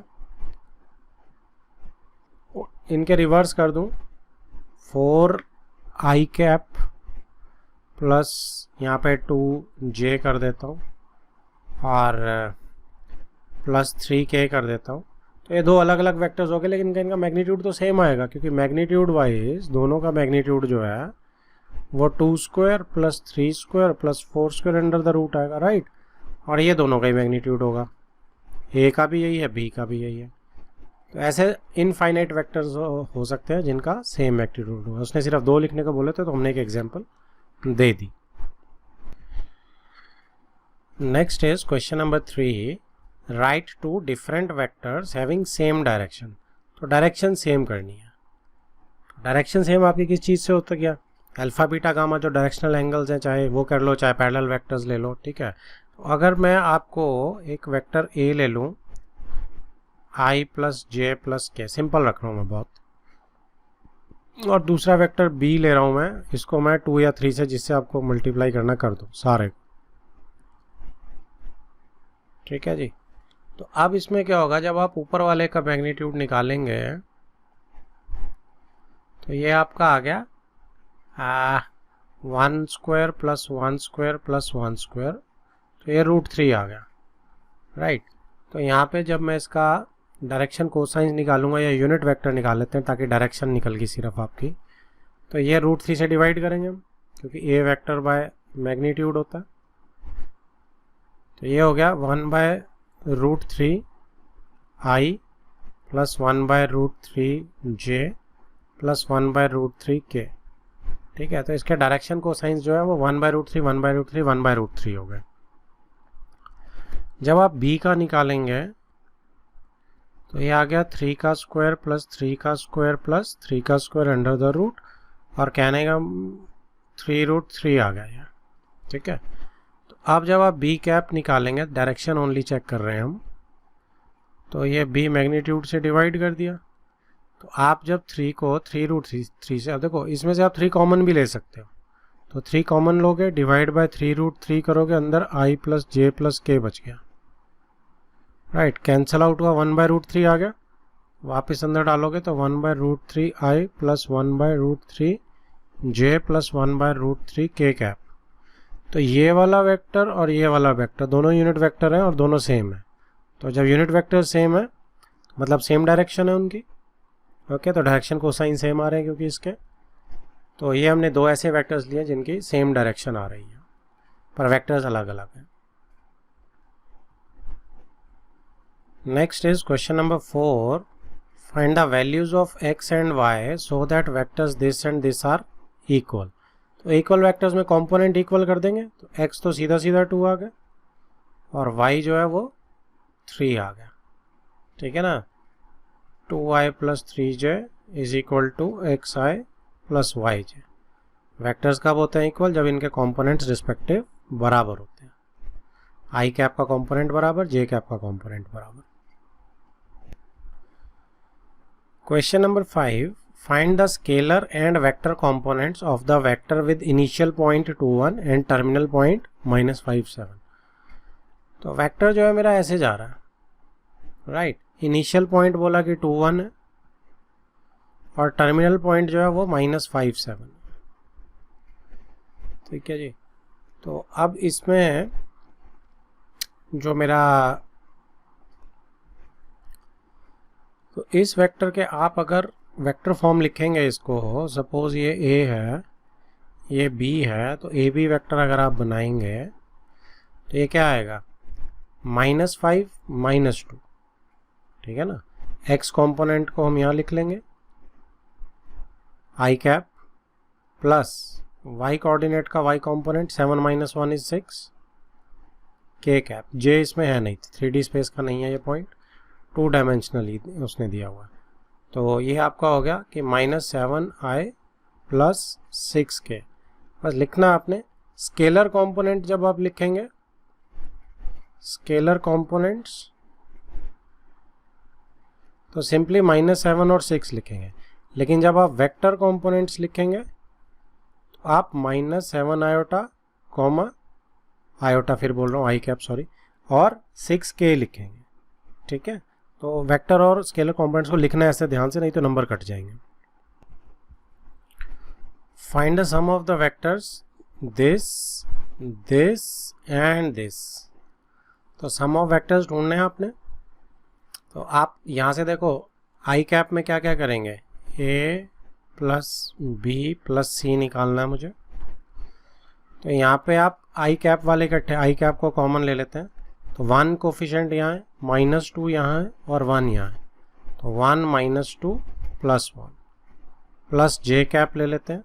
तो -2 यहाँ है, 4 यहाँ है और -6 यहाँ है, प्लस के 1 5 और -7। तो ये आपका हो गया, ये 0 हो गया, ठीक है जी। और ये 0 आए, -4j प्लस 5 6, तो -k, ठीक है। तो ये मेरा तीनों का सम का आ गया। इसमें हम जो 0 है उसको हटा देते हैं, तो -4j कैप -k कैप, ये मेरा तीनों के सम का वेक्टर आ गया। अगला है 7th question, find the unit vector in the direction of vector this. तो unit vector in direction of this मतलब, तो इसी का यूनिट वेक्टर निकाल लेते हैं, ए कैप, ठीक है। डायरेक्शन आ ही जाएगी अपने आप, मैग्नीट्यूड से डिवाइड कर देंगे वेक्टर को।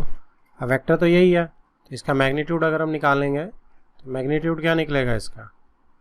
1 का स्क्वायर प्लस 1 का स्क्वायर प्लस 2 का स्क्वायर। तो 1 + 1 2, 2 + 4 इज 6, √6 आ गया। तो आप इसको डिवाइड करेंगे 1/√6 और i cap plus j cap plus 2k cap, right. यही मेरा आंसर है। अगर आप इसको अलग अलग करके लिखना चाहते हो तो 1/√6 आई प्लस 1/√6 जे प्लस 1/√6 k कैप, 2/√6, ठीक है, 2 था ऊपर। तो ये मेरा यूनिट वेक्टर हो गया ए वेक्टर की डायरेक्शन में। Next is 8th question, find the unit vector in the direction of vector P Q where P and Q are the points. अब 3 पॉइंट्स है मेरे पास। तो पी क्यू वेक्टर जो होता है, तो क्यू माइनस, आप बेसिकली ये पोजीशन वेक्टर है, ठीक है। तो हम कह सकते हैं ना कि हम क्या कर रहे हैं, O Q minus O P कर रहे हैं हम, ठीक है। तो position vector O Q minus O P. तो यहाँ पे जब आप करेंगे तो क्या करेंगे, ये P है और ये Q है, तो 6 - 3, सॉरी पहले 4 से स्टार्ट करते हैं, 4 - 1 3i plus 5 - 2 3k 6 minus 3 sorry यहाँ j आना था, यहाँ k आएगा। ठीक है, तो ये आपका पी क्यू वेक्टर है। अब हमें क्या निकालना है, हमें तो यूनिट वेक्टर निकालना है पी क्यू का, राइट। तो इसका जब आप वो निकालेंगे पी क्यू का क्या कहते हैं मैग्नीट्यूड, तो वो हो जाएगा 3 का स्क्वायर प्लस 3 का स्क्वायर प्लस 3 का स्क्वायर अंडर द रूट। तो ये आपका 3√3 आ जाएगा। तो 3√3 डिवाइड कर देंगे तो क्या आ गया, 3 से 3 कट जाएगा, 1/3√3 आ गया। और 3 अगर कॉमन भी ले लूँ बाहर, i प्लस जे प्लस के आ गया, कैंसल आउट, 1/3 आपने हर कहीं डाल देना। तो ये आपका यूनिट वेक्टर आ गया, ठीक है, जो कि पी क्यू की डायरेक्शन में है। तो पी क्यू का unit vector. So this is my answer. Next is 9th question. For given vectors a and b find the unit vector in the direction of vector a plus b। तो पहले a plus b निकाल लेते हैं, फिर इसका unit vector निकाल लेंगे और इसको c मान लेते हैं। c vector is a plus b, so 2 minus 1 i cap plus -1 plus 1 0 हो जाएगा ये, j cap plus 2 minus 1 k cap. तो c वेक्टर जो है वो मेरा आ गया i कैप, ये 0 हो जाएगा और ये 2 माइनस 1 इज 1, 1 को छोड़ दो, i प्लस k कैप। अब इसमें यूनिट वेक्टर निकालना है, तो मैं c का मैग्नीट्यूड निकाल लेता हूँ। तो 1 square plus 1 square under the root is √2। तो यहाँ मेरा c कैप हो जाएगा c vector divided by modulus, यानी कि उसके मैग्नीट्यूड से। तो 1/√2 i प्लस 1/√2 k। तो ये मेरा a प्लस b का यूनिट वेक्टर आ गया a प्लस b की डायरेक्शन में। Next is 10th question. Find a vector in the direction of this which has magnitude 8 units. तो इसकी डायरेक्शन में मुझे एक वेक्टर ढूंढना है जिसका मैग्नीट्यूड 8 यूनिट्स है। तो इसकी डायरेक्शन में कौन सा वेक्टर होने वाला है भाई, a वेक्टर है अगर ये,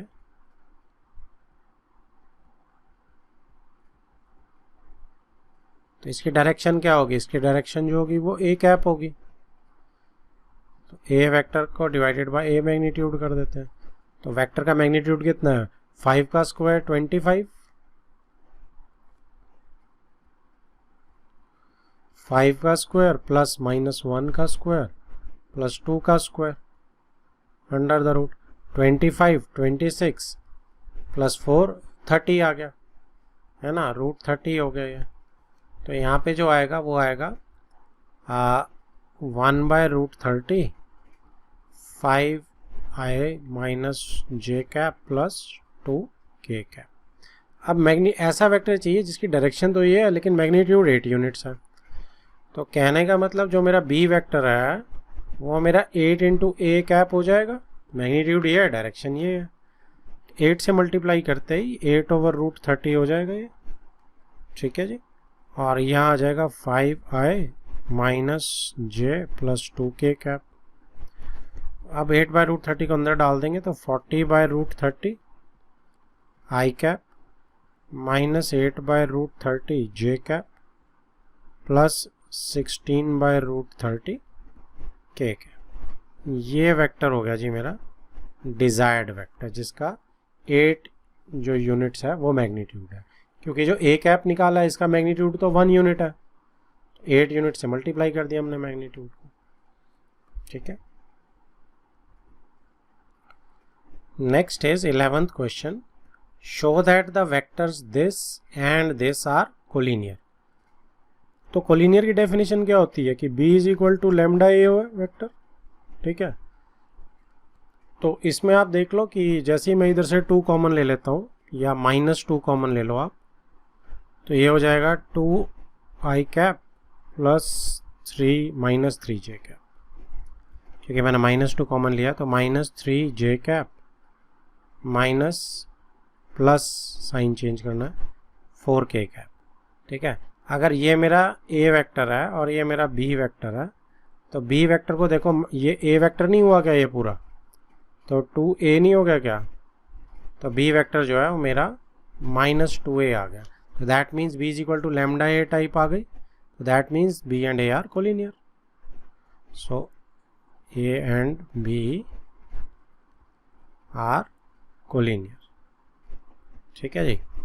दूसरे मेथड से इसे मैं कैसे कर सकता हूँ, मेथड 2 कंपोनेंट फॉर्म में इसी चीज़ को हम कैसे कर सकते हैं, हमें पता है कि a1 over a2 is equal to b1 over b2 is equal to c1 over c2 is equal to lambda आ जाए तो ये कोलिनियर हो जाते हैं। तो इसको चेक कर लेते हैं। a1 2 ओवर -4, क्या ये बराबर है -3 ओवर 6 के, -3 ओवर 6, फिर 4 -8। ठीक है, आप इन सबको कैंसिल आउट करोगे तो देखो क्या आ रहा है, -1/2 -1/2 -1/2 आ गया जी, लैम्डा मेरा है। ठीक है, तो यहाँ से भी क्या इम्प्लाई हो रहा है कि ये भी जो है वो कोलिनियर है। तो जिस मर्जी मेथड से आप इसे सॉल्व कर सकते हैं।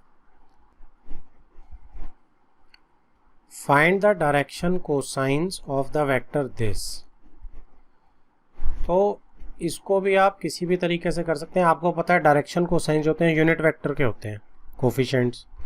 अब इसे अगर आप ए वेक्टर मान लेंगे तो ए कैप निकाल लीजिए। ए वेक्टर ओवर मैग्नीट्यूड से करना है डिवाइड। मैग्नीट्यूड क्या है, 1 का स्क्वायर प्लस 2 का स्क्वायर प्लस 3 का स्क्वायर। तो यहाँ से 1, यहाँ से 2 और यहाँ से 3, ये ले लिया। तो ये हो गया 9 + 4 13, 13 + 1 14। तो ये मैग्नीट्यूड आ गया आपका। इससे आप डिवाइड कर देंगे तो ये आपका आ गया 1/√14 i + 2 j cap plus 3 k cap. तो ये आ गया 1/14 i cap plus 2/√14 j cap plus 3/√14 k cap. अब ये यूनिट वेक्टर तो मेरे को मिल गया। तो इसके जो कोफिशिएंट्स हैं वो क्या होंगे, डायरेक्शन कोसाइंस होंगे। सो DCs आर 1/√14, 2/√14 एंड 3/√14। ठीक है जी। अब ये तो हो गया मेथड 1। मेथड 2 आप इसको कैसे कर सकते हैं, मेथड 2 में आप सिंपली ये जो A B C है ये क्या है, डायरेक्शन रेशियोज हैं ये 1 2 3। तो जब आप डायरेक्शन रेशियो क्या होती है, x इज इक्वल टू, हम जैसे डायरेक्शन रेशियो को क्या बोल देते हैं, A is equal to LR ना। ये तो A B C है, आपको L निकालना है तो A/R करना पड़ेगा आपको। R जो है that is R is same, ये R√14 ही तो है ना। तो आप इसको डिवाइड कर दो, बात वही है, ये सिंपल आ गया, ये A B C और √14 तो आप इसे ऐसे निकाल सकते हो। ऐसे B भी आपका MR होता है, तो B आपका जो B/R करोगे तो M आ जाएगा, और C आपका NR होता है तो C/R करेंगे तो N आ जाएगा। ठीक है जी। तो यही चीज़ बेसिकली यूनिट वेक्टर में भी हमने करी है, सेम यही चीज़ करी है। तो जैसे मर्जी निकाल लो। Find the direction cosines of a vector joining the points this directed from A to B। कहने का मतलब मुझे AB वेक्टर निकालना है। तो ठीक है, -1 -1 -2 हो गया i कैप, -2 -2 -4 हो गया जी j कैप, 1 -3 इज +4 हो जाएगा k कैप। डायरेक्शन कोसाइंस निकालने मुझे, तो अब इसका यूनिट वेक्टर निकाल लो या फिर आप इसके डायरेक्शन रेशियोज निकाल लो। तो डायरेक्शन रेशियोज और मेथड 2 से कर रहा हूँ। डायरेक्शन रेशियोज क्या है, -2, -4 एंड 4। ठीक है, तो डायरेक्शन कोसाइंस क्या होंगे, आप इसमें जो आर निकालेंगे, ठीक है, जो बेसिकली ए बी का मॉड निकालेंगे आर, वो हो जाएगा -2 का स्क्वायर प्लस -4 का स्क्वायर प्लस 4 का स्क्वायर। तो 16 16 32, 32 प्लस 4 इज 36, यानी 6 आ गया। ठीक है, तो DC जो हो गया आपके क्या हो गया, -2/6, उसी से डिवाइड करेंगे आप 4/6।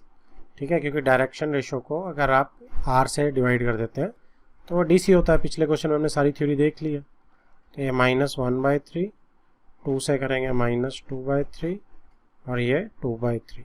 सो ये मेरे डायरेक्शन कोसाइंस आ जाएंगे ए बी के।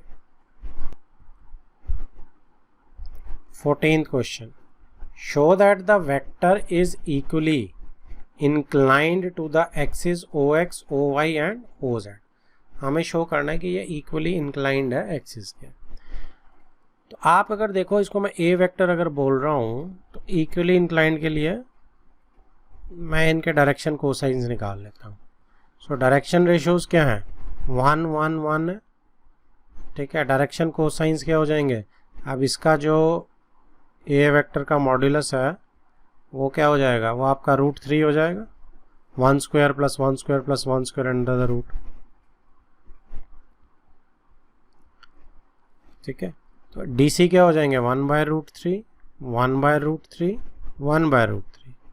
तो अगर मैं cos अल्फा की बात कर रहा हूँ तो वो ये, दैट मीन्स अल्फा कितना हो गया, cos इनवर्स 1/√3। ठीक है, बीटा भी यही हो जाएगा, गामा भी यही हो जाएगा, सब cos इनवर्स। ठीक है, तो तीनों एंगल अगर मेरे बराबर आ गए, that means it is equally inclined to the axis. क्यों, अल्फा क्या होता है, डायरेक्शनल एंगल है ना, एक्स एक्सिस के साथ क्या बना रहा है ये vector.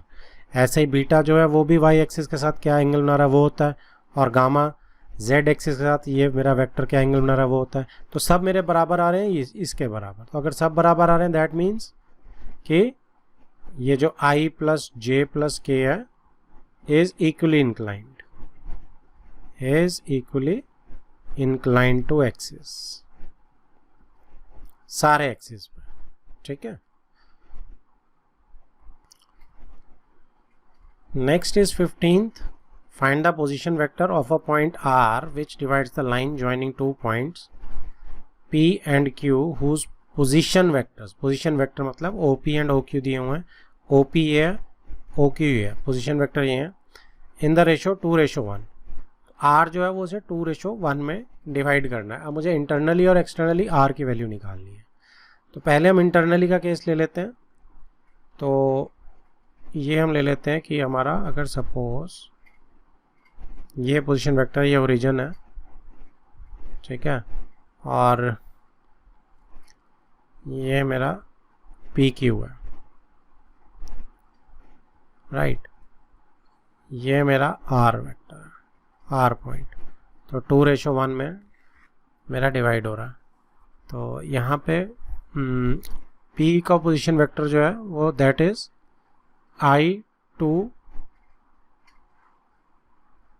I plus 2J minus K, और Q का position vector is -I plus J plus K, right. तो ये हम R वेक्टर ले लेते हैं टाइप ऑफ। तो R वेक्टर जो है ये बन गया 2 into this vector -I plus J plus K plus 1 into this vector, तो खुद ही रहेगा ये पूरा वेक्टर, अपॉन 2 + 1। तो ये आपका हो गया -2i और इधर से i प्लस i, तो -i हो गया, -2j और इधर +2j, तो 0 हो गया, नहीं sorry, +2j plus 2j 4j हो गया,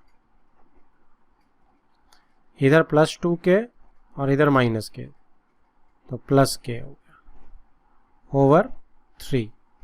तो इस 3 को अगर आप सारे में डिस्ट्रीब्यूट भी कर सकते हैं या वैसे कॉमन भी ले सकते हैं, तो आपकी इच्छा है। -1/3, क्योंकि वेक्टर पूरा लिखना तो पूरा ऐसे प्रॉपर लिख देते हैं, +4 + 1/3 k कैप। ये मेरा r वेक्टर आ गया जो इंटरनली डिवाइड कर रहा है। अब सेम चीज़ जो है एक्सटर्नली डिवाइड करनी है।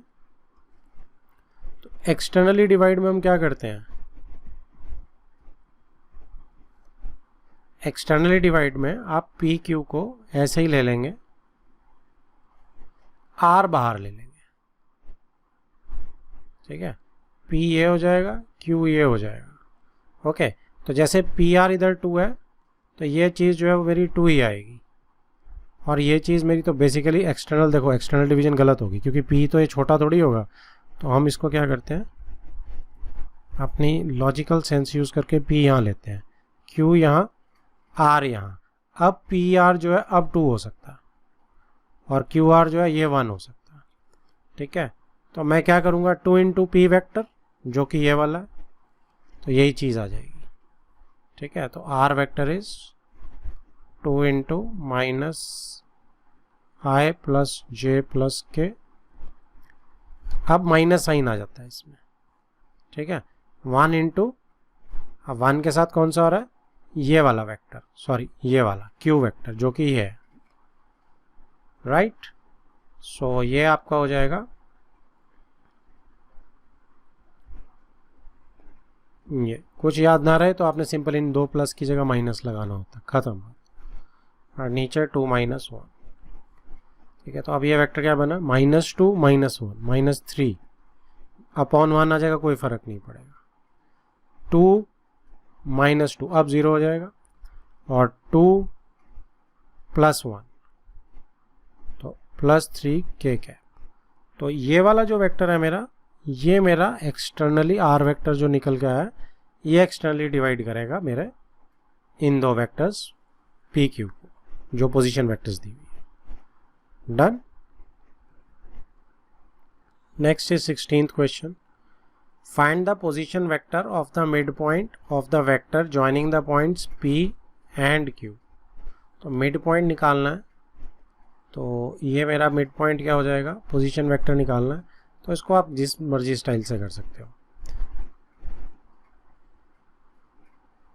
ये मिड पॉइंट है सपोज, ठीक है। सो P इज 2 3 4, Q इज 4 1 -2, ये ओरिजिन है, ठीक है।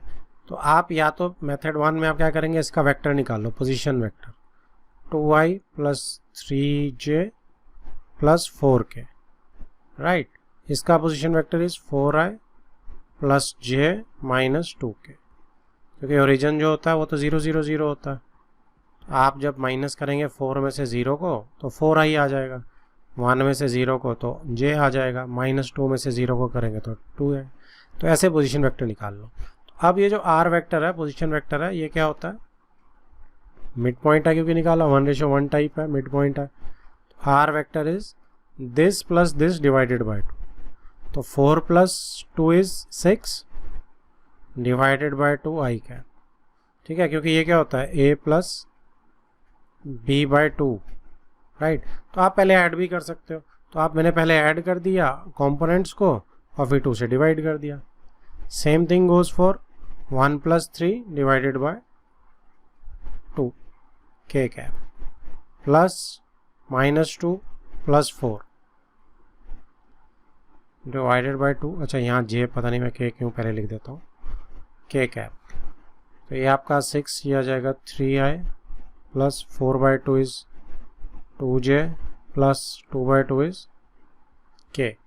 तो ये जो वेक्टर है ये मेरा पोजीशन वेक्टर जो ढूंढना था, ठीक है, मिड पॉइंट का। तो ये मेरा मिड पॉइंट का पोजीशन वेक्टर है joining the 2 points P and Q।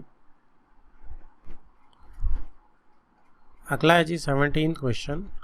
Show that the points A, B and C with position vector A, B, C, ये पोजीशन वेक्टर्स हैं रिस्पेक्टिवली, ठीक है। जो पॉइंट्स A, B, C हैं, form the vertices of the right angled triangle. तो right angle triangle का ये कुछ बनाएंगे। अब हमें नहीं पता कि भाई कौन सा पॉइंट कैसे है, ठीक है। तो हम एक रैंडम ट्राइंगल लेंगे, हम ये नहीं लेंगे नहीं, हमें पता तो है कि राइट एंगल ट्राइंगल है कि नहीं है, वो तो प्रूव करना है हमने, तो हमने एक जनरल ट्राइंगल ले ली। अब हम क्या करते हैं कि ए वेक्टर का पोजीशन वेक्टर ओरिजिन से जो आएगा वो क्या आएगा, 3 -4 -4, 3 -4 -4। बी वेक्टर का जो ये पॉइंट है, ए पॉइंट है ये बेसिकली, बी का पोजीशन वेक्टर क्या है ये, तो मैं सिर्फ पॉइंट लिख रहा हूँ, डायरेक्शन रेशियोज लिख रहा हूँ। ये सी की डायरेक्शन रेशियोज क्या है, 1 -3 -5। अब देखो मुझे लेंथ निकालनी है ये, ठीक है। तो ये लेंथ किस चीज़ से आ रही है मेरी, अब डायरेक्शन रेशियोज का निकाल लो, डायरेक्ट लेंथ निकालनी है, आपको पता है कि क्या होगी, ए बी वेक्टर की जो लेंथ है वो सीधी x2 - x1, 3 - 2 1 हो जाएगा, स्क्वायर -4 -1 -4 +1 हो जाएगा बेसिकली। सो प्लस -3 का स्क्वायर प्लस -4 -1 -5 का स्क्वायर, ठीक है। अगर आपको ये इतना शॉर्टकट समझ नहीं आ रहा तो आप क्या करेंगे, first make A B vector, A B vector करेंगे तो भी तो यही बनेंगे 1 -3 -5, उसका जब मैग्नीट्यूड निकालेंगे तो यही चीज़ तो आ जाएगी। तो आप वैसे भी कर सकते हैं, ठीक है, चीज़ एक ही है। तो अब ये कितना हो जाएगा, 1 + 9 10, 10 + 25 इज 35 का रूट, ठीक है। तो ये मेरा कितना आ गया, 35। एक मिनट दोबारा चेक कर रहा हूँ मैं, लेट मी चेक।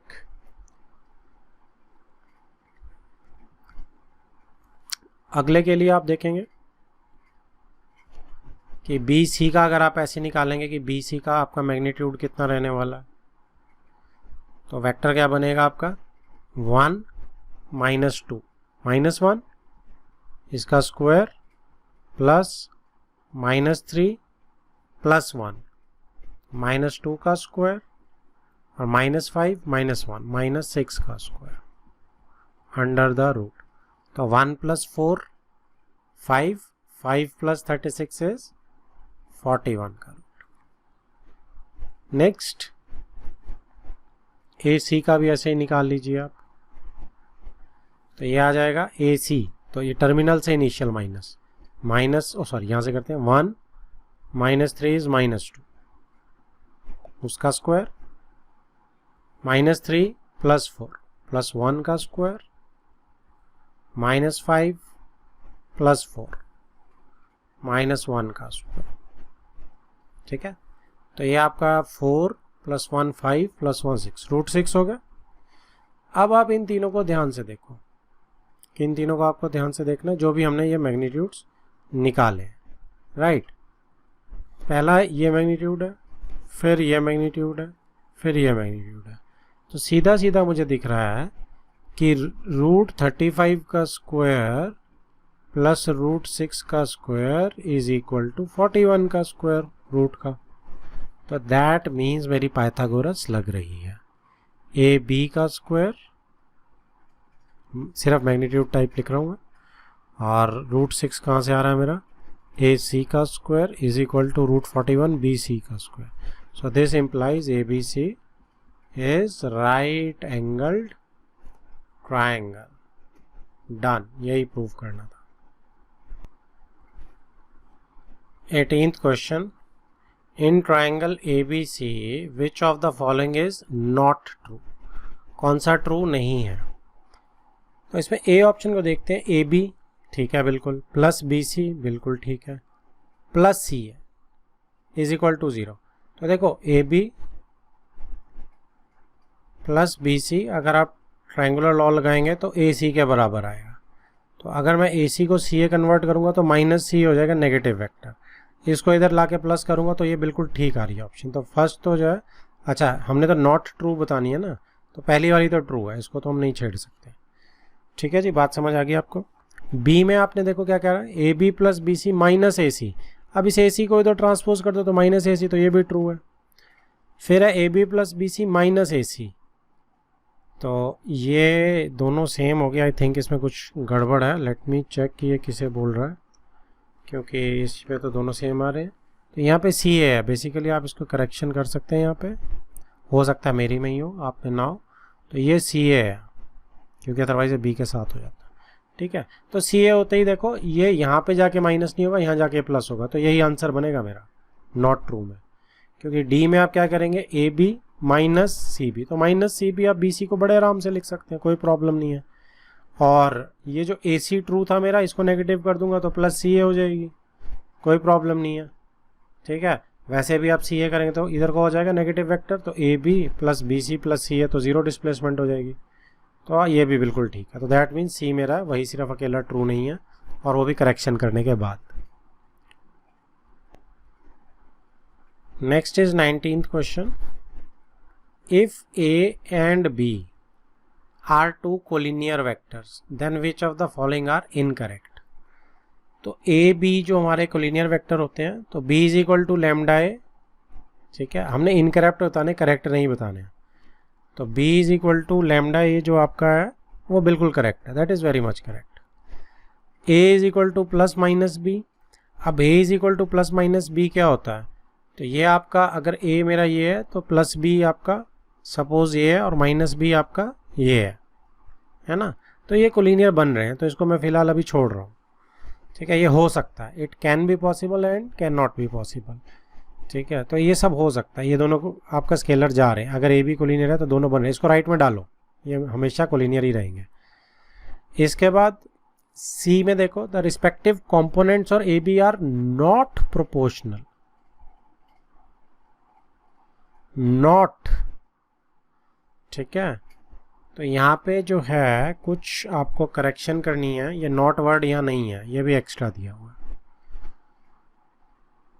ठीक है, क्योंकि कोलिनियर वेक्टर्स में तो a over a1 over a2 is equal to b1 over b2 is equal to c1 over c2 आपका ये लैम्डा के बराबर होता है, तो ये नॉट नहीं है, इसको करेक्ट करो। ठीक है, जैसे पिछले क्वेश्चन में करेक्शन करी थी, इसमें भी करेक्शन करो, तो ये भी प्रोपोर्शनल होते हैं। ठीक है जी, then comes both the vectors a and b have same direction but different magnitudes, ये आपका नॉट करेक्ट है, क्योंकि ये बहुत सिंपल सी बात है कि सेम डायरेक्शन का तो कोई मतलब ही नहीं। अब देखो यहाँ पे हमने a लिया था और ये हमने माइनस b लिया था, तो डायरेक्शन तो उल्टी उल्टी है इनकी, तो सेम डायरेक्शन तो होने का तो कोई ज़रूरत है ही नहीं। मैग्नीट्यूड्स में भी कोई वो नहीं है, सेम भी हो सकता है, नहीं भी सेम हो सकता, हमें कोई प्रॉब्लम नहीं है, राइट। तो इसलिए ये आंसर गलत है, क्योंकि मैग्नीट्यूड और डायरेक्शन पे वो डिपेंड नहीं करता है, उसमें सिर्फ पैरेलल चाहिए डिस्प्लेसमेंट। एक लाइन ऐसी आएगी जिसके सब वेक्टर्स पैरेलल है, और ये लाइन दोनों तरफ होती है, डायरेक्टेड लाइन नहीं है ये। सो इस लाइन के सब पैरेलल है, इसलिए डायरेक्शन और मैग्नीट्यूड का सवाल पैदा नहीं होता, इसलिए 19th का डी इज इनकरेक्ट।